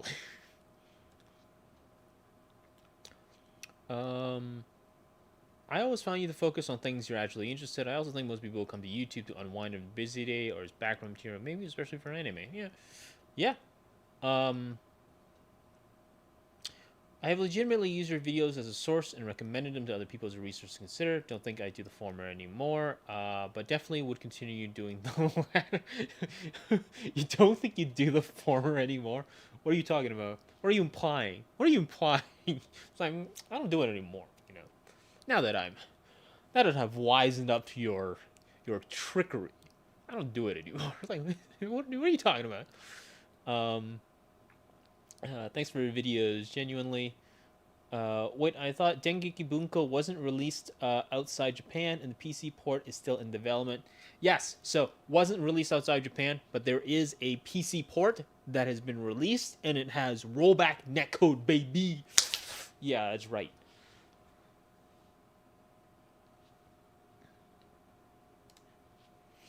Just shit talking other anti-tubers for like half an hour. Oh God, what have I done? My favorite video. So here's the thing, right? I think she goes by like Beatrix or Yig Studios, or something. Yeah, I think it's Beatrix, right? Formerly Digi, the artist formerly known as Digi, right? Um, so here's the thing. So when she made that video, that where she went ham on a bunch of other anti-tubers, I thought it was kind of like amusing at the time. I didn't really have much of an opinion on it. I just thought it was funny. Um, but I'm kind of sort of like finding myself in like a very similar position now where it's just like I've just slowly become more and more isolated from the rest of the general anti-tube community. And so I'm like, damn, I can kind of sympathize with it now, because like I'm of the firm belief that there isn't an anti-tube community. There isn't one, there really isn't one. Everybody pretends like there's one, but their frame of reference is always like them and their pals. There isn't an anti-tube community. That kind of thing. There are a lot of people, for instance, who came out during Novid. That was great, but think about the people who didn't. Like huge sections of the community just never came out whatsoever, not at all. And I'm not saying, oh, like, no, you had to have come out to Novid, otherwise Joe will shit talk you on a stream that he's having at 3 o'clock in the morning. No, I'm saying, unless you're a big anti-tuber, it is incredibly difficult to mobilize the community to do anything. Flat out. That's it. And when people respond to the big anti-tubers, it's not because they're like, oh, well, it's for a community thing. It's because, there's kind of an incentive to respond to it in a particular kind of way. Now, that said, there are definitely sub-communities, but, yeah, it's a very weird and alienating place in a lot of instances, and it is kind of interesting seeing it kind of happen, seeing it kind of unfold in some of these particular ways. And so I've empathized with Digi / Beatrix. I'm sorry I am dead naming you right now, but I think the audience better knows you more as Digi, so I'm just going to keep to that. But, her name is Beatrix for everybody. But yeah, I've sympathized a lot more with like Digi's position, and I'm also the kind of person who never shit talks people if they've helped me. I'll never shit talk. So this is one of the things, right? It's just like I'll never shit talk Digi's content. I'll never shit talk Digi as a person. I'll never shit talk. Some of you might be interested to know this, but I'll never shit talk Jeff, Mother's Basement, the Basement Man. I'll never shit talk Jeff. Never. Even behind closed doors. I mean, like, I might like accidentally slip and be all like, "Oh man, another show from the Basement Man again." But I'll never like purposely be all like, "Fuck Mother's Basement," etc. Because you know what? When my channel was starting out, it's kind of funny because when my channel was starting out, you know how my channel got its growth? It was because of all of these. It was because of things like the shit talking anti-tubers for half an hour. What have I done? If you look at my Social Blade stats, it was exactly during that video that I got the subs. It was during Jeff's original Konosuba What's in an OP, or I think What's in an ED video, is where I got my next burst of subs. And then it was a Digi After Dark video that I got my third burst of subs. So here's the thing, right? If I did not get those recommendations, the odds are very good that I would have just remained a 2 to 5k sub anti-tuber. Like, I'm very clear about the limitations of that kind of stuff. Now, a lot of you might not have actually come to this video. Because of, their shoutouts or anything like that. But realistically, I was really able to only build a community around this channel because of, the support of people like, you know, because of the support of people like, Digi slash Beatrix slash Diggs, and people like Jeff, people like Mother's Basement. And so like I'm forever grateful to their help. And so like that is more to me an earnest interaction of any sort than anything I had felt from any other of the larger AnyTuber stuff. Oh yeah, well, I guess except for Tristan, because big ups to Glass Refraction. He's actually been a really huge help this whole time. Sorry, Tristan, I completely forgot about you. But like, you look at stuff, right? You look at stuff like, say, like, so do you remember that time, like a couple weeks back? I think it was a couple weeks back, right? Where like Trash Taste, right, was talking about like how all these like smaller anti-tubers were just like, they're just making content for each other and all that kind of stuff. Making all these like tier lists and all that kind of stuff for each other. Oh, it's so incestuous. But motherfucker, your content is so incestuous. You just make content with each other constantly, non-stop. What are you talking about? The difference, however, is that these smaller AnyTubers don't have the ability to access or, reach out to you in this particular kind of way. So their communities stay like this. Like, this is a kind of sort of like, it's wild. And then you see something like, I don't know, like, say, like, like Garnt go on Trash Taste and talk about, say, I don't know, Garnt go and Trash Taste and talk about, like, oh, they're always constantly just making content for each other. And then he cites Scamboli as an example of somebody who's doing something different. Scamboli and Super Eye Patch Wolf. Why? Because they're big. They're big. They fit into his neat thesis about like what you should be, who you should be. And then that extends to this broader conversation about community. But there's no community. There's no community. And I've been at this for 5 years now. I've been in a lot of different communities, I've been in a lot of different communities. I've interacted with a lot of different people. And I've seen a lot of things happen, a lot of things go down, and I'm pretty confident that there isn't really one. AnyTube doesn't really exist in that context. Next question.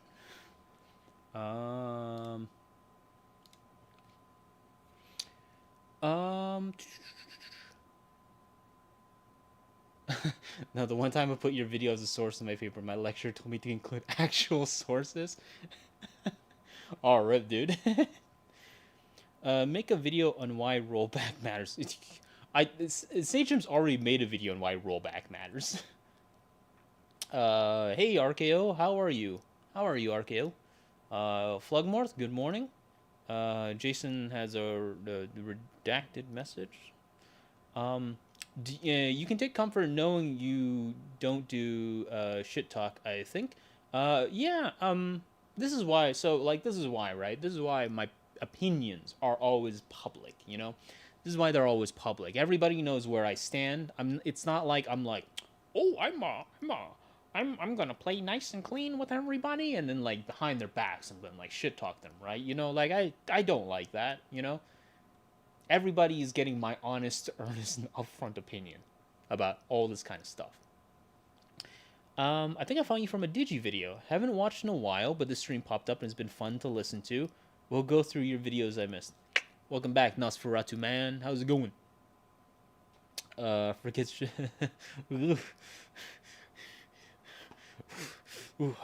I hope Tristan never finds out that I accidentally forgot him as one of my reps, my boys. Being an AnyTuber sounds fun. Must be hard though. It's a lot of fun. I would never recommend it as something you want to do full time unless you're very good at a specific set of skills, like Liam Neeson. What do you think about Cutie Honey and Tokusatsu's influence on Mahou Shoujo? I don't have a lot to really say about that. But I do like Tokusatsu in general. Um, I think it's interesting. I don't know. I don't know how to like really answer that question. I think it's interesting. Um, let's not talk about Super Eye Patch Wolf. If you make him mad, he will make another bad Bleach video. So, to be fair to John, I think his name is John, right? To be fair to John, right? When I first did podcasts, right? So I used to do a podcast called Podcast, and I'm working on kind of bringing it back because it's a lot of fun, right? It was essentially a situation where three Anitubers sat down of different sizes. Anitubers of different sizes sat down and they answered Twitter questions. And it was supposed to be just like 1 hour of awkwardness and fun and all that kind of stuff, right? And, you know, big ups to Super Eye Patch Wolf. He actually, said yes. His schedule was kind of a nightmare to try and figure out because he was always doing something. But he said yes. Look, okay, I'm the kind of person who, I'm the kind of person where if you've helped me, I'm more than happy to help you. This is the simple thing. And if me not shit talking him, as a result of him coming on my shitty podcast, was all that ticks, then yeah, I'm not really gonna shit talk Super Eye Patch Wolf.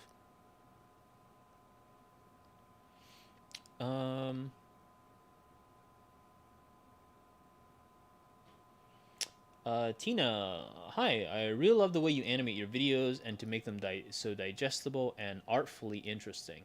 Oh, thank you. They're also beautifully made and are evidently filled with effort and dedication. Oh, thank you. I appreciate that. I don't know how to respond to that. I appreciate that. Yeah. If you're ever interested in seeing how to do it, my second channel, which is a complete nonsense mess, does at the very least, however, have a series of like general like manga editing videos. Because I'm like, I think I'm one of the earlier Anitubers, like analysis Anitubers, right? I think I'm one of the earlier analysis Anitubers to like do like manga panel editing. So there's like a lot of stuff there that you might find helpful. If some of it has to be updated, I really should probably update it. But I just haven't gotten around to it yet.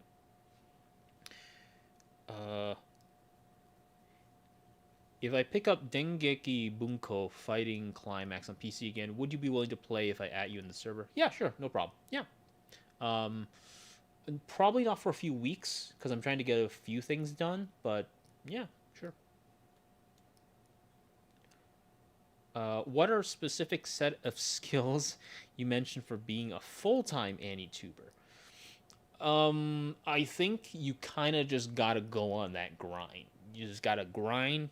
You gotta have a very specific set of voices or comedic styles or what have you, and then just keep at it.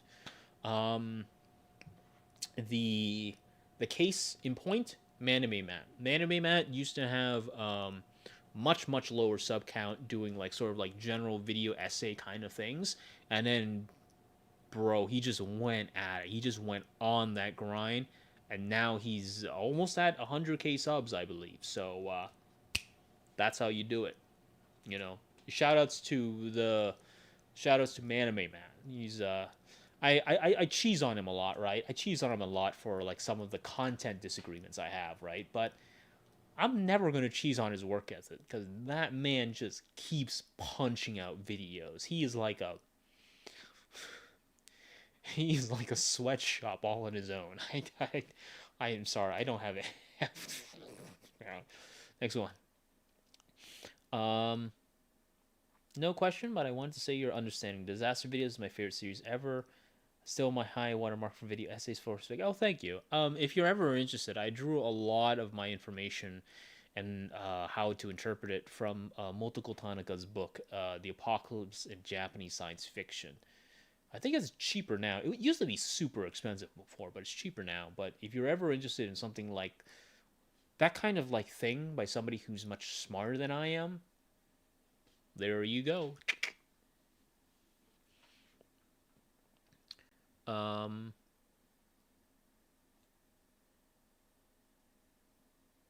Take the comment. I hope to see more from you.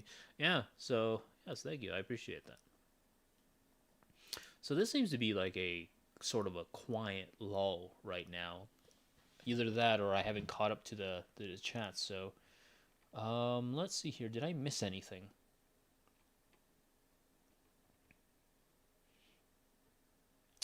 Have I missed anything? I don't think I have.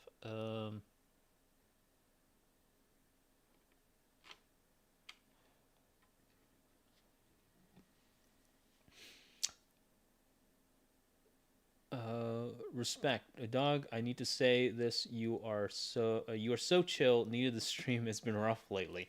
Oh, that's a shame. That's a shame, Markeo. You know. So one of the things about the stream, right, is that like I'm going to unlist this stream. So if you've got the link, just hold on to the link if you want to see how I react to everything else beforehand or anything like that. I don't know. Because I always unlist my stream. I don't private them, right? Because just in case if people need to listen to them again for some reason. That's how it goes. So yeah, just hold on to a link and you'll be fine. My experience being in the anime community is constantly getting objectivity shoved down my throat. How misused do you think this term is? How does it come into play in anime? I've lost my definition. Objectivity oftentimes is used in the context of like being distanced and unbiased. Like, I can tell you that this film is shit. Not because I don't like it, but because I know it is demonstrably shit because of these things, right? That's usually what it's used in. Objectivity actually, with regards to like evaluating a text, right? Objectivity kind of does exist, but it's not in the way that like we think of when we're talking about like objectivity as like unbiased and like immutable and distance and all that kind of stuff. It oftentimes just simply refers to the nature of the object itself. Like, what are the conditions in which it sort of exists as an artifact, as a thing? And so in that case, when somebody is talking about sort of like the objectivity, we might reasonably just think about it in relation to its condition as an object. You might think of it, for instance, as, say, what kind of episodes are available? What kind of episodes are not available? Who is, is this a fragment of something larger? How is it broadcast? How is it archived? How is it maintained? What are the sort of material or the conditions upon which it's being presented towards us? Do we have to do something very specific to consume it, to interpret it, to understand it? You can talk about the objectivity of a piece of media in something very simple, like, say, for instance, the frame rate in which it's being given towards you, or the way in which you ingest it or digest it. You can talk about it in terms of how, for instance, the streaming platform negotiates or renegotiates some of its messages, either based upon, I don't know, who's translating it or where it's actually being streamed. So you can talk about objectivity in a lot of different ways, because those are all that's all like part of the nature in which the object kind of comes at you, or how you sort of decode the object as it's being sort of transmitted towards you. So it does exist. In some senses, in a much, much looser sense, we might think of it in the sort of context of Barthes, right? So Roland Barthes talks about in Camera Lucida the idea of studium, the idea of a sort of a form, a limited form of what is actually being presented to us, what is being captured, how is it composed, how is the photograph being processed, those particular things. But that, at the same time, also coexists with what Barthes would then also call punctum, the piercing element of this, the thing about the art that sort of goes through me, that sort of arrests me, that I'm grappling with. And so these two things don't overtake one or the other, they exist alongside each other. I think people don't really talk about objectivity in sort of general criticism because they don't really know exactly what it means for an artistic work to be objective, or the conditions of that objectivity. They oftentimes talk about it in their own way, which is unbiased and different and distance and so on and so forth. And so it runs into like these sort of interesting but also sometimes annoying conversations about like, well, it is simply the objective thing that, this is where you're supposed to have the climax. It's objective. I've read it in Robert McKee's story or something, I don't know. That kind of thing. It's kind of funny. Do you prefer Indian authentic curry or Japanese take on curry? I don't know if I'm gonna get in trouble for this, but I kind of don't care that much for Japanese curry. I don't know. I like Indian curry more.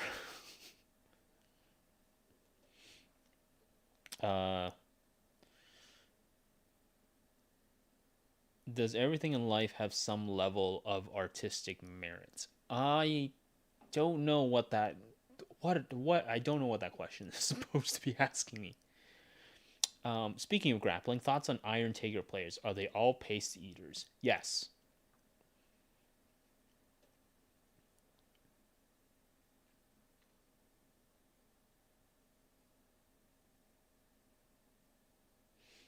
Japanese got curry from the British. Correct me if I'm wrong. Oh, I have no idea. I do not know anything about. I do not know anything about curry. So.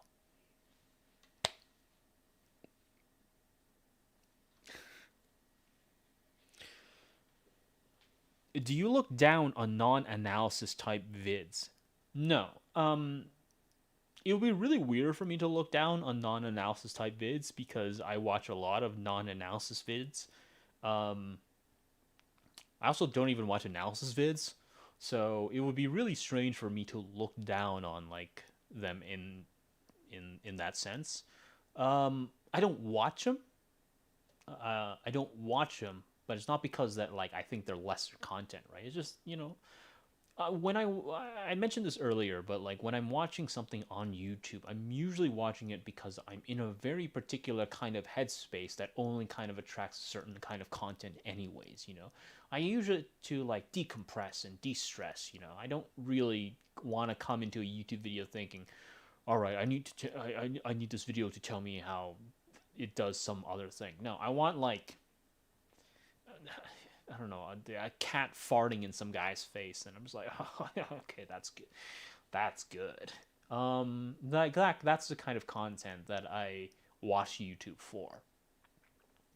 Um, so no, I don't have any issues with non-analysis vids. I just don't watch them. Okay, now I'm going to say the streams I have it on record that he said all Tager players eat paste.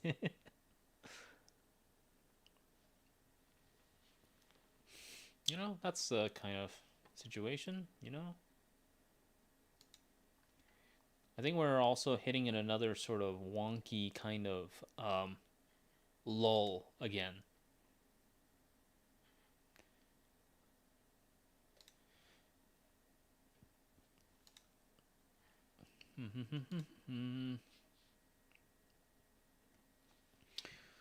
What is your favorite cuisine? Um,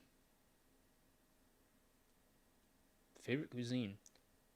I really like soul food. I really like soul food. Um, oh, barbecue. I really like Southern barbecue. I like that. I like I love hot wings. Love hot wings. Completely annihilates my body, but I love it. I love it to death. Okay, so like a video like a turtle escaping a croc's mouth. I'd watch that. Yeah, I'd watch that. Yeah. Do you have any thoughts on Vinland Saga? I don't, unfortunately. Unfortunately, I don't. I thought it's cool. But I kind of like fell off a little bit. So if there's anything that's happened recently, then unfortunately I don't know anything about that. What do you think about the Samurai Champloo anime series? Thought some of the fights were interesting. Don't really have much to say about that afterwards. I think Nino's talked about Samurai Champloo. So if you watch Samurai, okay. I'm gonna move on. Um, have you seen any Tazaki works? What are your thoughts on him? I've seen. Oh God, I have, I have, but none of them are coming to mind right now. So I'm very sorry about that.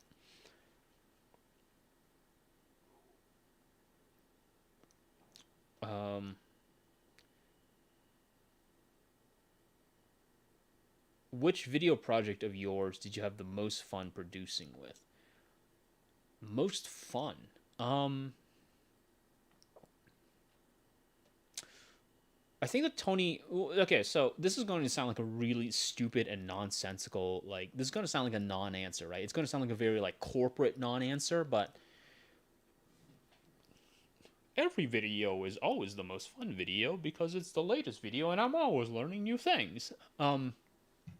But there is a sort of like real aspect to that, right? Which is that I'm always trying to sort of like understand how to like make my editing more interesting, more fun, more dynamic, all that kind of stuff. I'm always trying new things.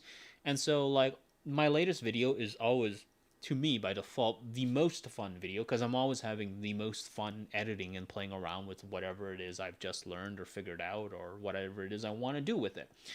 And so, as a result, whatever my latest video is probably going to be my most fun. The exception, however, there is an exception, and the exception is are the isekai and the Japanese apocalypticism pair videos. Those two particular videos, right? So if you those two videos there are not that fun. The reason why is because both of them were edited in about the span of a day.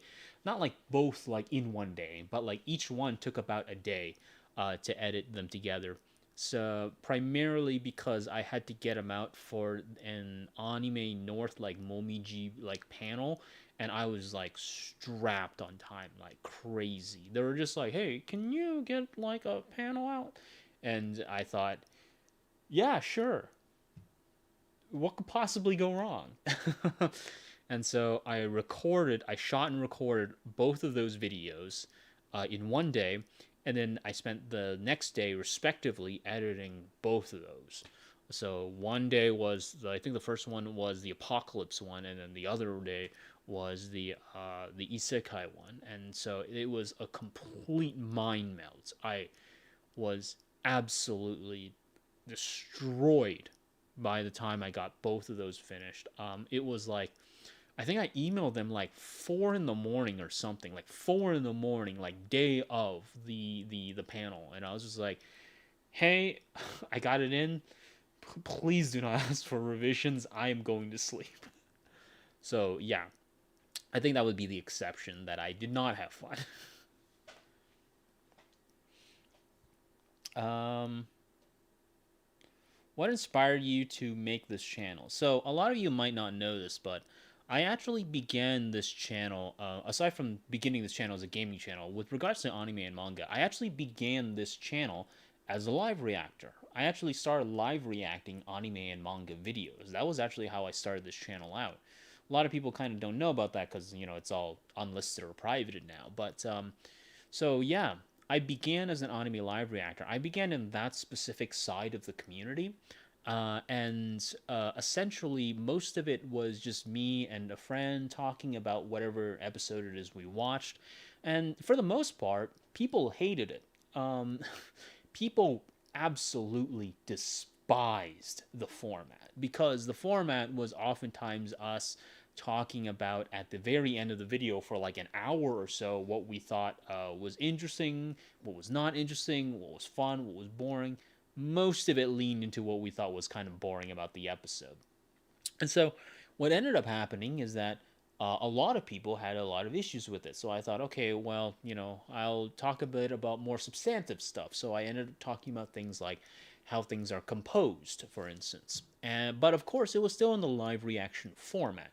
And as a result, what ended up happening was you had an hour and a half video that about had 5 minutes worth of composition talk in between like large periods of silence in effect, because that was anime live reaction at the time.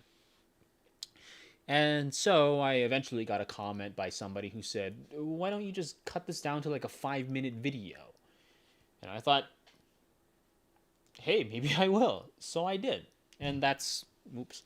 And that's essentially how this channel became whatever it was. So no, it didn't emerge out of some sort of ether where I thought, "You know what this audience needs? It needs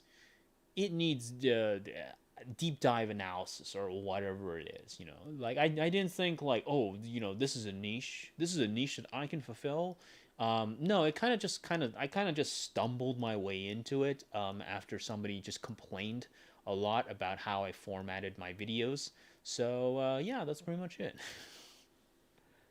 Yeah, which is kind of a shame too, because like I know a lot of the anime like live reaction community. A lot of it is gone. A lot of it is dead. One of them's in jail. I know a lot of I know a lot of the people there, and it's kind of interesting seeing where they are now.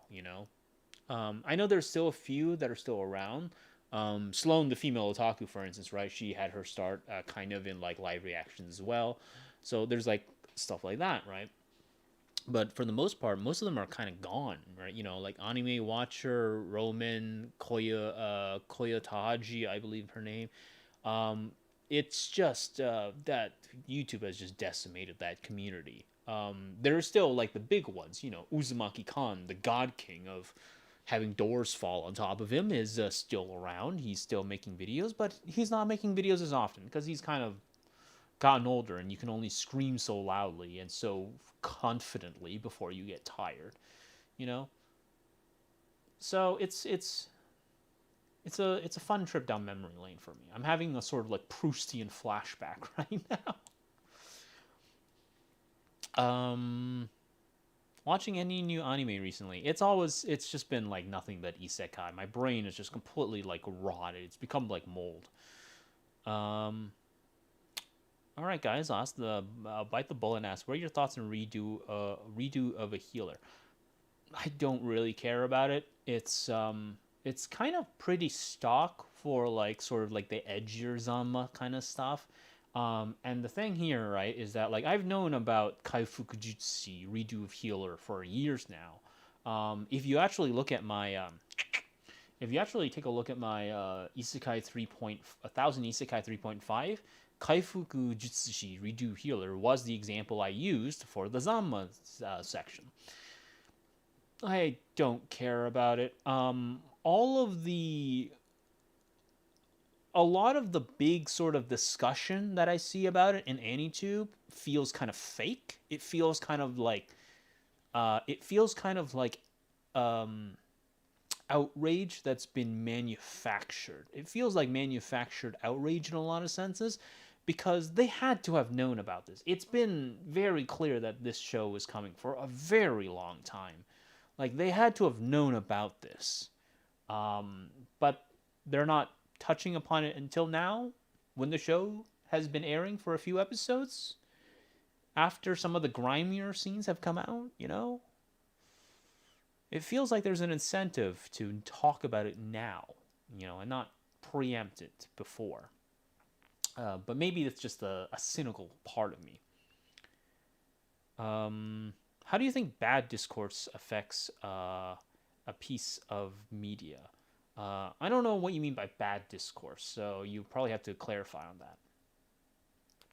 Hi, Joe. Are you still going to do the Angel Densetsu video? Yep. Yep. Still doing it. Hey, where do you find the academic articles and books you referenced in your videos? So it's sort of a build-up over a series of years, but in effect, there's for anime and manga, there's a few general places you can look for. You can look for like through like the general haunts, like Project Muse and JSTOR, all that kind of stuff. It's kind of all there. One thing that a lot of people kind of don't really do, but I think is really interesting, is look on look on Amazon. because these books will always list on Amazon months to possibly years in advance. And as a result, you can kind of actually get a good idea of what's going to be coming out. So, funny enough, I literally just have a bunch of Japanese like ideas and concepts on Amazon books to see what books are kind of coming up. And you know, I would rather trust like a corporate algorithm rather than a public institutional algorithm, because public institutional algorithms kind of suck. So yes, anime and manga studies by Mikhail Kulikov. He's a WordPress. He's done a lot of that kind of stuff as well. If you want to see where he gets his stuff, he's a lot better at this than I am, because this is a lot of this is a library science kind of thing. So if you're interested in that, check that out. I'm gonna give it about 10 more minutes. And then I think I'm gonna have to call it, because I usually go to sleep around this time. I'm gonna try and punch myself. Um, so let me see here. Wait, Anime North, are you from Toronto? Yes, yes. Um, you're able to produce very good videos. What motivates you to still complete the project that was started? Sometimes I don't complete these projects. I actually do have a lot of failed projects. I feel like maybe it might be valuable to upload them onto Patreon as a patron thing, maybe. I don't know. But I'm always like very nervous about that, right? Um, but yeah, sometimes I don't complete them. Sometimes I think, well, I don't believe in this idea anymore, or I'm not comfortable with this idea anymore, and so on and so forth. If you actually wanted to see an example of that, right, you can actually take a look at the Walls of Cabaneri. It's on my second channel, um, where that's a failed video. That's a video that I've decided, well, I don't think this is a good video anymore. Um, so sometimes I don't, honestly. I usually find I usually find that like I have a working video after I've like watched it a few times and I haven't like developed a distaste for it. Or I'm like, yeah, this seems okay. If I watch this later, I wouldn't be annoyed by it, because that's usually what it boils down to. Would I be annoyed by it later down the road? I say that as I'm still kind of annoyed by some of the videos I have now, so who knows? Maybe there will be more unlistings in the future. Have you already talked about Kumo desu ka nanika? I know, so I haven't talked about Kumo desu ka nanika, but I did mention it, or at least I did reference it visually in the third isekai video. Yeah, I have been watching Kumoko though. Do you have a routine for reading books, or do you just enjoy reading books? I generally enjoy reading books, not every book, but my usual routine is to just lock myself out on social media entirely until about noon to 3 p.m., depending upon how much reading I've done. I think that's really important. Oftentimes, I will constantly cycle between a different slew of books. So this is this is an example of some of like the books that I've got right now. Being able to cycle through books is very important, because one of the things that it lets you do is it keeps you kind of like keeps you fresh, keeps your mind fresh, all that kind of stuff. And as a result, right? As a result, by keeping your mind sort of intact and clear, it kind of lets you, you never get like slogged down too hard on one particular kind of thing. So that's what I do. And oh, thank you, Continuum. Theo Continuum. Oh, yes. Oh, you don't have to do that, and I appreciate that. I forgot that I had Super Chat on. Oh. Oh, okay, yeah, that caught me off guard. What is your opinion on Demolition D? Do you ever watch his content when he was a thing? I've never watched Demo. I've never watched Demo's content. I think it's mainly because that like by the time that I came onto the scene, like Demo had already gone into his like infinite hiatus, and at you know, I have a very anachronistic kind of sense of humor. So Demo's humor like never like really like clicked with me. Will you ever start reusing your My Anime list? Nah, it's been 2 years since I've updated my MAL. And like by like the 2 years that I had stopped updating it, I did not even finish the list of things that I had watched because I could not be bothered. Um, uh, 2 years is long. I don't want to update that thing. It's a pain in the ass in my opinion. Um,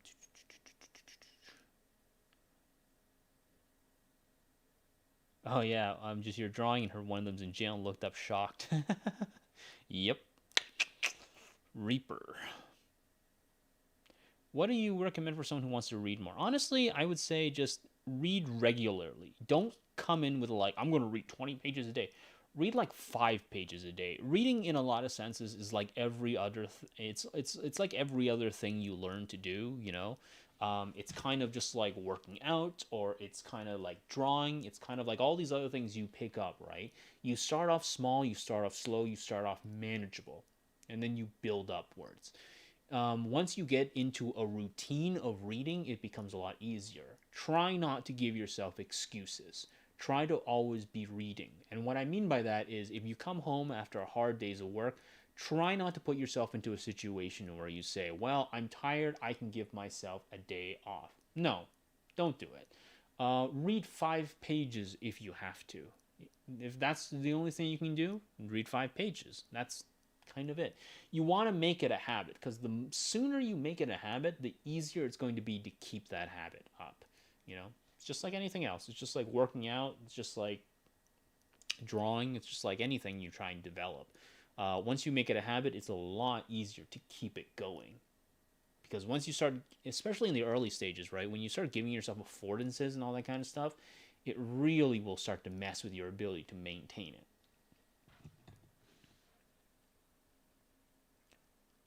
Um, there's a whole AniTube outrage community now. It's sad that anime video essays are dying, and this is what people are into instead. Yeah, it's kind of weird. I feel kind of sort of separated in a lot of instances from this sort of dynamic, so I don't really know what to really say about it. I don't know too much about AniTube, but from what I've seen, it is kind of odd. Toda anime and manga. Anything similar you would recommend? The Berserk anime. Ooh, Great Teacher Onizuka. That's kind of a fun one. Yeah, Good Night Shiz.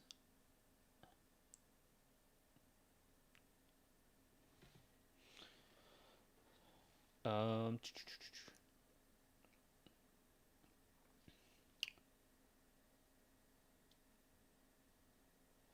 Anime aside, what are some of your other interests in other forms of media that you consume? I play fighting games. I've gotten back into Stellaris because of the Nemesis DLC. I'm Stellaris is like I'm like a Pavlov's dog when it comes to Stellaris. Like anytime Stellaris gets brought up, I'm just like, damn, I should play Stellaris. So it's got like a sort of it's elicited a Pavlovian response from me where I picked up Stellaris again, and you know once again I've accidentally gotten into a fight with a fallen empire, and you know had to restart the game. So that kind of stuff, right? Um, yeah, I mainly game when I have like free time, and other than that, I just like work out. It's all I got. I'm a very boring person in general. Um, I think it's a matter of finding your audience and building loyalty. I guess it's because analytical videos are very niche content wise, especially when they use words as big as yours. All right, fair enough. All right, all right. That's S Look, all right. I can't even pronounce your name. Okay, you tell me you use big words. I can't even pronounce your name, bro. All right. So the unlisted videos on your channel are videos you're no longer comfortable with. Some of them are videos that I no longer like or have arguments that I'm no longer willing to defend because at the end of the day, right? Sometimes you're just like, yeah. There's only so much that I can do to be like, oh well, you know, maybe have you considered this? Like for an argument that you don't really have much of an incentive left to really defend. But other videos are sometimes like about subjects that I do want to revisit, but in a better way, because a lot of them are really rough. So sometimes that's the case. Uh, what is the time right now where you're at? It's almost 4, so it's almost time for me to go. How much should an anime be judged based on how good an adaptation is? For example, not liking Steins Gate specifically because it's not one. Uh, I try not to judge an anime based upon it, like how good or bad of an adaptation it is, because adaptations often kind of come with this presumption that you're reading into a text with the belief that it's serving some other text, and instead, in reality, I think it's more helpful as a complement to it, that it might perhaps be playing with or working with something that sort of gives a new light or a new dimension to something. This reminds me, for instance, of the idea. So there's a book by Sarah Newfield, I think, about manga communication. And one of the things it talks about in one of the chapters is cosplayers and how do they figure out the colors of characters whose costumes they don't know yet, because it's all been black and white so far. Anime adaptations can sometimes play a role in that. It sort of gives a sense of validation or a sense of intrigue as to a new kind of color scheme. And you might actually see that sometimes when you're looking into it, right? You see a character in, like, say, a manga, and then you have a particular kind of image of them based upon the tones that are being presented. And then the anime adaptation comes out, and then you find out that they have a different kind of set of colors. This is, in a sense, an adaptation, but it's not an adaptation that fundamentally tries to just serve the original source material, because the original source material has no color. It's black and white. But it nevertheless plays into a very specific kind of negotiation, a sort of addition to a pre existing text that might give you a little bit more of an appreciation or perhaps of an insight to a particular kind of thing. This is a very small example, right? So I do have to be clear that this is a very small and minor example. And so maybe it might not be mapped out to the entirety of whatever it is you're consuming or reading and so on and so forth. But it is, I think, indicative of exactly what I'm trying to express here, which is a sort of parallax relationship between different types of texts, etc. Um, Here's the thing. I want to see this live stream tomorrow. Will you delete it or not? I am unlisting it. So make sure you have the link. If you have the link, you're free to do whatever it is you want with it. I am unlisting it. I don't private things. Well, some things. Thanks for answering all my questions. I really appreciate it. Oh, thank you for the $5. I appreciate that. I think $5 is a little too much for just me rambling at 4 in the morning. When do you start working out? Last summer? Last summer, I think. Yeah. So yeah, about that time. Your video about the anime flag is how I found your channel, and I've been a fan ever since. It's such an obscure show, and maybe the only one that's based on Nepal, albeit loosely. Yeah, I like Flag. About analysis videos, I think there's a stigma that YouTube has become a platform for misinformation where you can become an expert about something with this 5-minute video. Yeah, sure, yeah. All right, so I will be taking one last question. So whoever gets that last question in, and then I'm going to call it.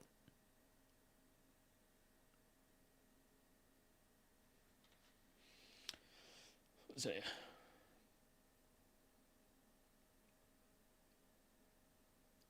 I